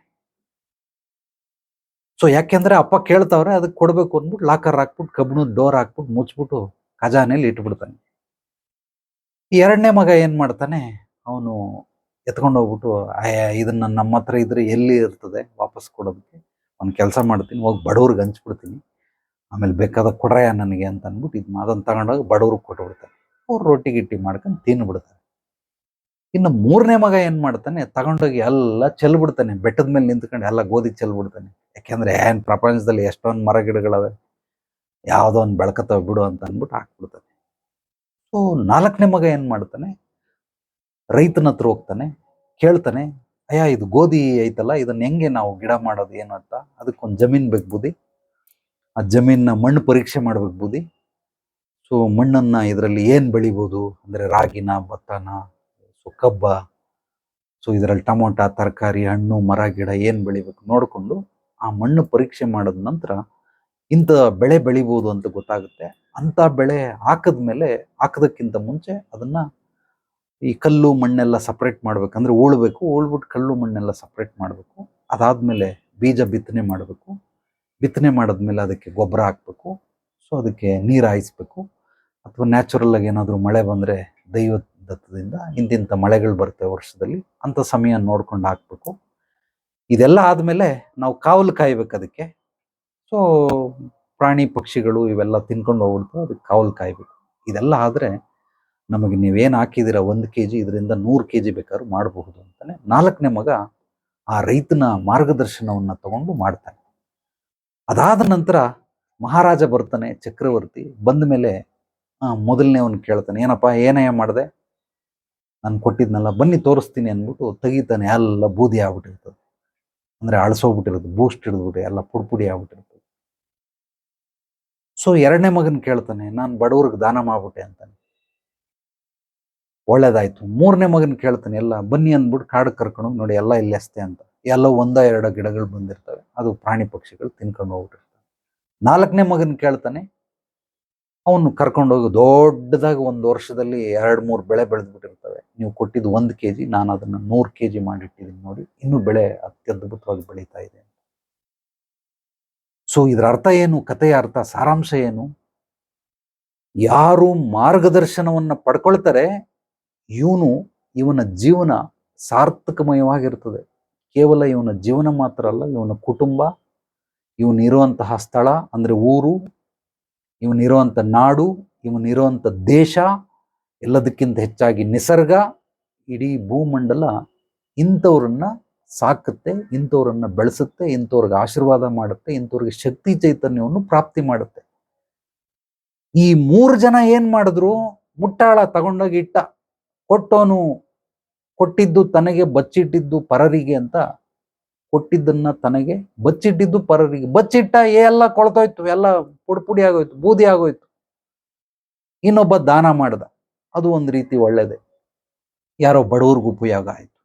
ಮತ್ತೊಬ್ಬ ತಗೊಂಡೋಗಿ ಎಲ್ಲ ಎರಚ್ಬಿಟ್ಟ. ಇನ್ನೊಬ್ಬ ಏನ್ ಮಾಡ್ದ, ಮಾರ್ಗದರ್ಶನ ತಗೊಂಡು ಎಲ್ಲ ಮಾಡ್ದ. ಈ ಮಾರ್ಗದರ್ಶನ ಅಷ್ಟು ಸುಲಭವಾಗಿತ್ತ ಇವ್ರು 3 ಜನ ಮಾಡ್ದಂಗೆ? ಇಲ್ಲ, ಬಹಳ ಕಷ್ಟ. ಅಧ್ಯಯನ ಮಾಡಬೇಕು, ಯಾವ ಭೂಮಿಗೆ ಇದನ್ನ ಹಾಕಬೇಕು, ಯಾವ ಭೂಮಿಯಲ್ಲಿ ಇದು ಗೋಧಿ ಬೆಳೆಯುತ್ತೆ, ಆ ಭೂಮಿನ ಬಿತ್ತನೆ ಮಾಡಬೇಕು, ಅದನ್ನೆಲ್ಲ ಮಣ್ಣು ಕಲ್ಲುಗಳನ್ನೆಲ್ಲ ಸಪರೇಟ್ ಮಾಡಬೇಕು, ಬಿತ್ತನೆ ಮಾಡದ್ಮೇಲೆ ಅದಕ್ಕೆ ಗೊಬ್ಬರ ಹಾಕಬೇಕು. ಗೊಬ್ಬರ ಎಲ್ಲಿಂದ ತರ್ತಾನೆ, ಗೊಬ್ಬರ ಹೇಗೆ ಹಾಕಬೇಕು, ಅದಾದ ನಂತರ ಅದನ್ನ ನೋಡ್ಕೊಂಡು ನೀರು ಹಾಕಬೇಕು, ನೀರಾವರಿ ಮಾಡಬೇಕು. ನೀರಾವರಿ ಎಲ್ಲಿಂದ ಬರ್ತದೆ? ನ್ಯಾಚುರಲ್ ಆಗಿ ಬರ್ತದ, ಇಲ್ಲ ಯಾವುದೋ ನಾಲಿಯಿಂದ ತಗೊಬೇಕಾ, ಇಲ್ಲ ಟೆಂಪ್ರವರಿ ಡ್ರಮ್ ಇಂದ ತಂದು ಬಿಡ್ಬೇಕಾ, ಅದು ಡ್ರಾಪಿಕೇಶನ್ ಏನೋ ಪೈಪಲ್ಲಿ ಬಿಡ್ತಾರೆ ಆ ಥರ ನೀರಾವರಿ, ಹನಿ ನೀರಿನ ಏನೋ ಹೇಳ್ತಾರೆ, ಅದನ್ನ ಮಾಡ್ಬೇಕಾ? ಇದೆಲ್ಲ ಮಾಡಿದ್ಮೇಲೆ ಕಾವಲು ಕಾಯ್ಬೇಕು. ಎಲ್ಲ ಮಾಡಿದ್ಮೇಲೆ ಇದು 1ಕ್ಕೆ 100 ಪಟ್ಟು ಹೆಚ್ಚಾಗುತ್ತೆ. ಇದಕ್ಕೇನು ಮುಖ್ಯವಾಗಿರೋದು, ಬೇಕಾಗಿರೋದು ಅನುಭವ ಮತ್ತೆ ಮಾರ್ಗದರ್ಶನ. ಈ 2 ಯಾರು ಮಾಡ್ತಾರೋ, ಈ 3ಕ್ಕಿಂತನೂ ಬಹಳ ಬಹಳ ಕಷ್ಟ. ಆದ್ರೆ ಇದನ್ನ ಮಾಡಲ್ಲ. ನಮ್ಮ ಸಮಾಜದಲ್ಲಿ ಇರೋಂಥ ಎಲ್ಲರನ್ನೂ ನೋಡ್ಬಿಟ್ಟಿದೀನಿ. ಕೆಟ್ಟ ಮೇಲೆ ಬುದ್ಧಿ ಬಂತು ಅಂತಾರೆ. ಟ್ರೈನ್ ಹೋದ್ಮೇಲೆ ಟಿಕೆಟ್ ತಗೊಂಡ, ಕೊಳ್ಳೆ ಹೊಡೆದ್ಮೇಲೆ ಊರು ಬಾಕ್ಲು ಹಾಕ್ದ. ಇವ್ರು ಕೊಳ್ಳೆ ಹೊಡೆದ ಮೇಲೂ ಊರು ಬಾಕ್ಲು ಹಾಕ್ಲಿಲ್ಲ. ಎಷ್ಟೋ ಜನ ಬರ್ತಾರಿಲ್ಲಿ. ಒಬ್ಬ ರೈತ ಒಂದೊಂದು ಜಮೀನು 4-5 ಎಕರೆ ಅದು ಬೋರ್ ಹಾಕಿಸ್ದ. ಒಂದು 50,000-60,000 ಖರ್ಚಾಯ್ತು, ನೀರು ಬರಲಿಲ್ಲ. ಇನ್ನೊಂದ್ಸಲ ಬೋರ್ ಹಾಕಿಸ್ದ, ಅವಾಗ ಒಂದು 50,000-60,000 ಖರ್ಚಾಯ್ತು, ನೀರು ಬರಲಿಲ್ಲ. ಇಲ್ಲೇ ನೀನು ಏನ್ ಬೋರ್ ಹಾಕ್ಸಕ್ ದುಡ್ಡು ಕೊಡ್ತಾ ಇದೆಯಲ್ಲ, ಆ ದುಡ್ಡು ನನಗೆ ಕೊಡ, ನನ್ನ ಫೀಸು, ನಾನು ನಿನಗೆ ಮಾರ್ಗದರ್ಶನ ಕೊಡ್ತೀನಿ. ಅಕಸ್ಮಾತ್ ನಾನು ಹೇಳಿದ್ದ ಜಾಗದಲ್ಲಿ ನೀರು ಬರಲಿಲ್ಲ ಅಂದ್ರೆ ನಿನ್ ದುಡ್ಡು ವಾಪಸ್ ಕೊಟ್ಬಿಡ್ತೀನಿ. 100% ಮನಿ ಬ್ಯಾಕ್ ಗ್ಯಾರಂಟಿ. ಅವನು ಹಂಗ ಬೇಕಾದ್ರೆ ಕಳ್ಕೊಳ್ತಾನೆ ಹೊರ್ತು ನನಗೆ ಕೊಡೋದಕ್ಕೆ ಅವನಿಗೆ ಮನ್ಸು ಬರಲ್ಲ. ಅವನಿಗೆ ಮನ್ಸು ಮಾಡ್ಲಿಲ್ಲ. ಕೊನೆಗೆ 7 ಸಲ ಬೋರ್ ಹಾಕ್ಸ್ದ, ಒಂದು ಸಲನೂ ನೀರು ಸಿಕ್ಲಿಲ್ಲ. ಪ್ರತಿ ಸಲ 50,000 ಅಂದ್ರೆ 3.5 ಲಕ್ಷ ಖರ್ಚು ಮಾಡೋ. ನಾನು ಅವ್ನು ಕೇಳಿದ್ದು 50,000. ಆದ್ರೆ ಊರ್ ಹೋದ್ಮೇಲೆ ಕೊಳ್ಳೆ ಹೊಡ್ಕೊಂಡು ಹೋದ್ಮೇಲೆ ಊರು ಬಾಕ್ಲು ಹಾಕುದು, ಒಂದು ಕೊಳ್ಳೆನೂ ಹೊಡ್ಕೊಂಡು ಹೋಯ್ತು, ಊರು ಬಾಕ್ಲು ಹಾಕ್ದ, ಬಟ್ ಪ್ರಯೋಜನ ಆಗ್ಲಿಲ್ಲ. ಅಂದ್ರೆ ಮನುಷ್ಯನಿಗೆ ಯಾವಾಗ ಬುದ್ಧಿ ಬರ್ತದೆ ಗೊತ್ತಿಲ್ಲ. ಈ ತರ ದಡ್ಡತನದಲ್ಲಿ ಕಳ್ಕೊಳ್ಳೋರೆ ಎಷ್ಟು ಜನ ಹೊರ್ತು ಎಲ್ಲ ಕಳ್ಕೊಂಡ್ಮೇಲೆ ಬರ್ತಾರೆ, ನನ್ನ ಹತ್ರ ಏನೂ ಇಲ್ಲ ಇವಾಗ ಅಂತಾರೆ. ಆದ್ರೂ ನಾನು ಅವ್ರಿಗೊಂದು ಅವಕಾಶ ಕೊಡ್ತೀನಿ ಹಿಂಗ್ ಮಾಡಿ ಅಂತ, ಅದನ್ನು ಮಾಡೋದಿಲ್ಲ.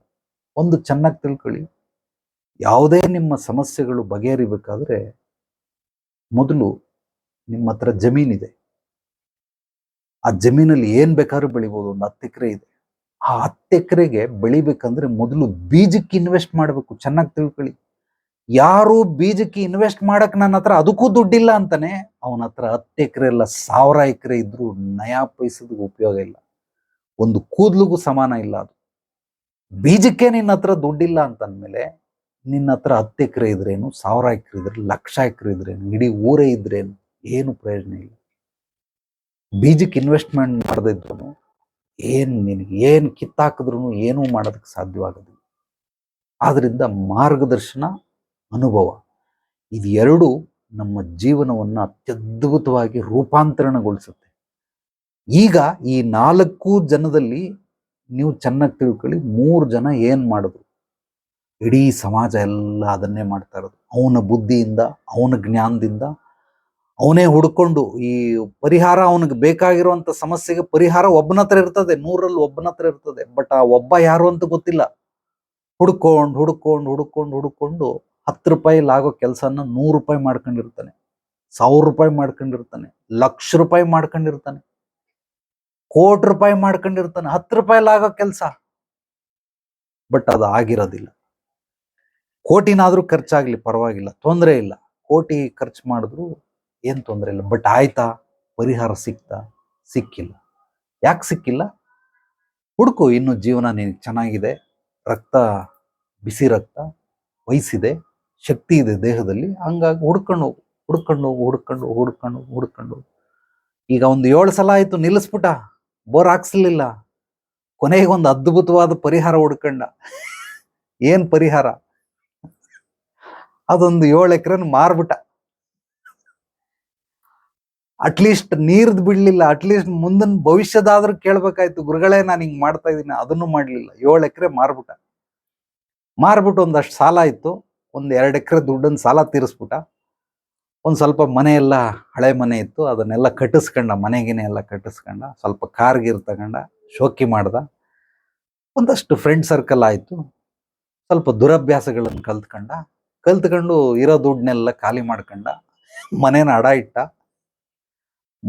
ಇಟ್ಟು ಕೊನೆಗೆ ಹೆಂಡತಿ ಮಕ್ಳಿಗೆ ಗೊತ್ತಿದ್ದಂಗೆ ಅದನ್ನು ಮಾರ್ಬಿಟ್ಟ.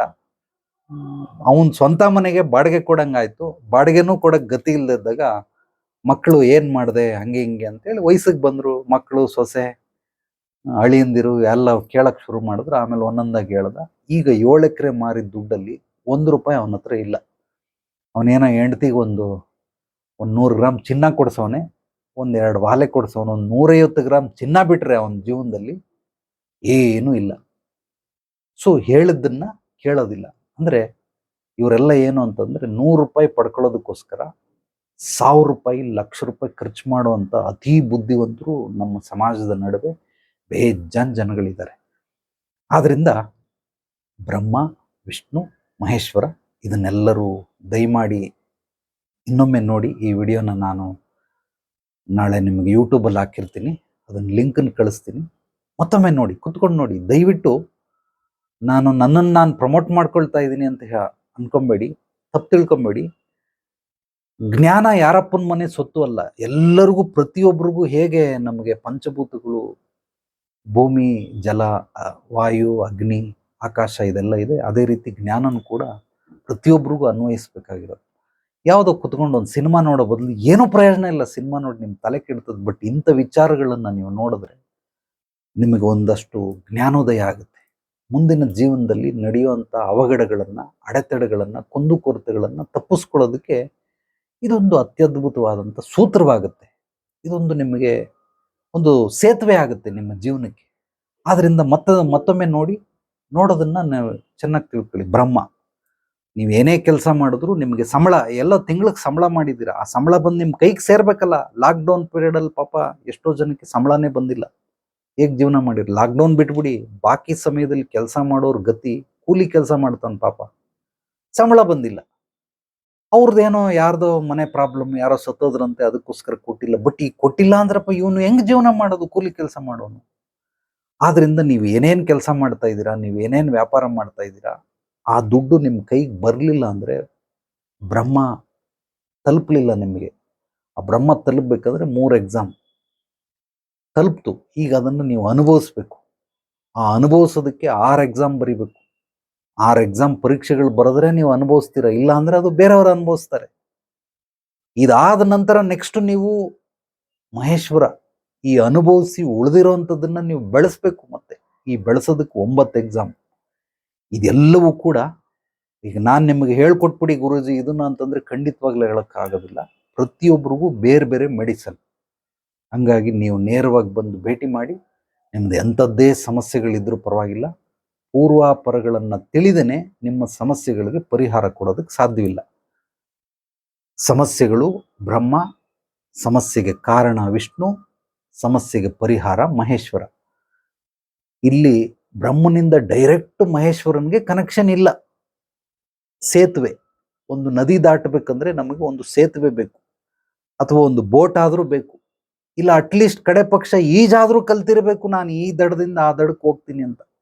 ಆ ಈಜ್ ಬರದೇ ಆದ್ರೆ ಖಂಡಿತವಾಗ್ಲೂ ಮತ್ತೊಂದು ದಡ ಸೇರೋದಕ್ಕಾಗೋದಿಲ್ಲ. ಅದೇ ರೀತಿ ನಿಮ್ಮ ಸಮಸ್ಯೆಗಳಿಗೆ ಕಾರಣ ಇದೆಯಲ್ಲ, ಇದು ಈಜು ತರ, ಇದು ದೋಣಿ ಇದ್ದಂಗೆ, ಇದು ಸೇತುವೆ ಇದ್ದಂಗೆ. ಈ ಸೇತುವೆಯನ್ನ ಬಿಟ್ಟು ನೀವು ಪರಿಹಾರ ಸಿಕ್ಕಿಬಿಡುತ್ತೆ ಅಂದ್ರೆ ಖಂಡಿತವಾಗ್ಲೂ ಬರಲ್ಲ. ಇಲ್ಲಿ ದಿನಕ್ಕೆ ನನಗೊಂದು 100 ಕಾಲ್ ಬರ್ತದೆ, 100+ ಕಾಲ್ಗಳು ಬರ್ತವೆ. ಗುರುಜಿ ನನಗಿಂತ ಸಮಸ್ಯೆ ಇದೆ, ಪರಿಹಾರ ಕೊಟ್ಟುಬಿಡಿ. ಕಾರಣ ಗೊತ್ತಿಲ್ಲ, ಅವನ ಪೂರ್ವಾಪರಗಳು ಏನೂ ಗೊತ್ತಿಲ್ಲ, ಡೈರೆಕ್ಟ್ ಪರಿಹಾರ ಕೊಟ್ಬಿಡಿ. ಸಾಧ್ಯವೇ ಇಲ್ಲ. ಎಂಥ ದಡ್ಡ ನನ್ನ ಮಕ್ಕಳು ಅಂದ್ರೆ ಬಹಳ ಕೋಪ ಬರ್ತದೆ. ಸಮಸ್ಯೆಗೆ ಕಾರಣಗಳು ತಿಳ್ಕೊಳ್ಳದೇನೆ ಪರಿಹಾರ ಹೆಂಗ್ ಕೊಡ್ತಾನೆ? ಯಾವುದೇ ಡಾಕ್ಟರ್ ಆಗ್ಲಿ ನೀವೇ ಹೇಳ್ಬಿಡಿ, ಪರಿಹಾರಗಳನ್ನು ಹೆಂಗ್ ಕೊಡ್ತಾನೆ ಡಾಕ್ಟ್ರು?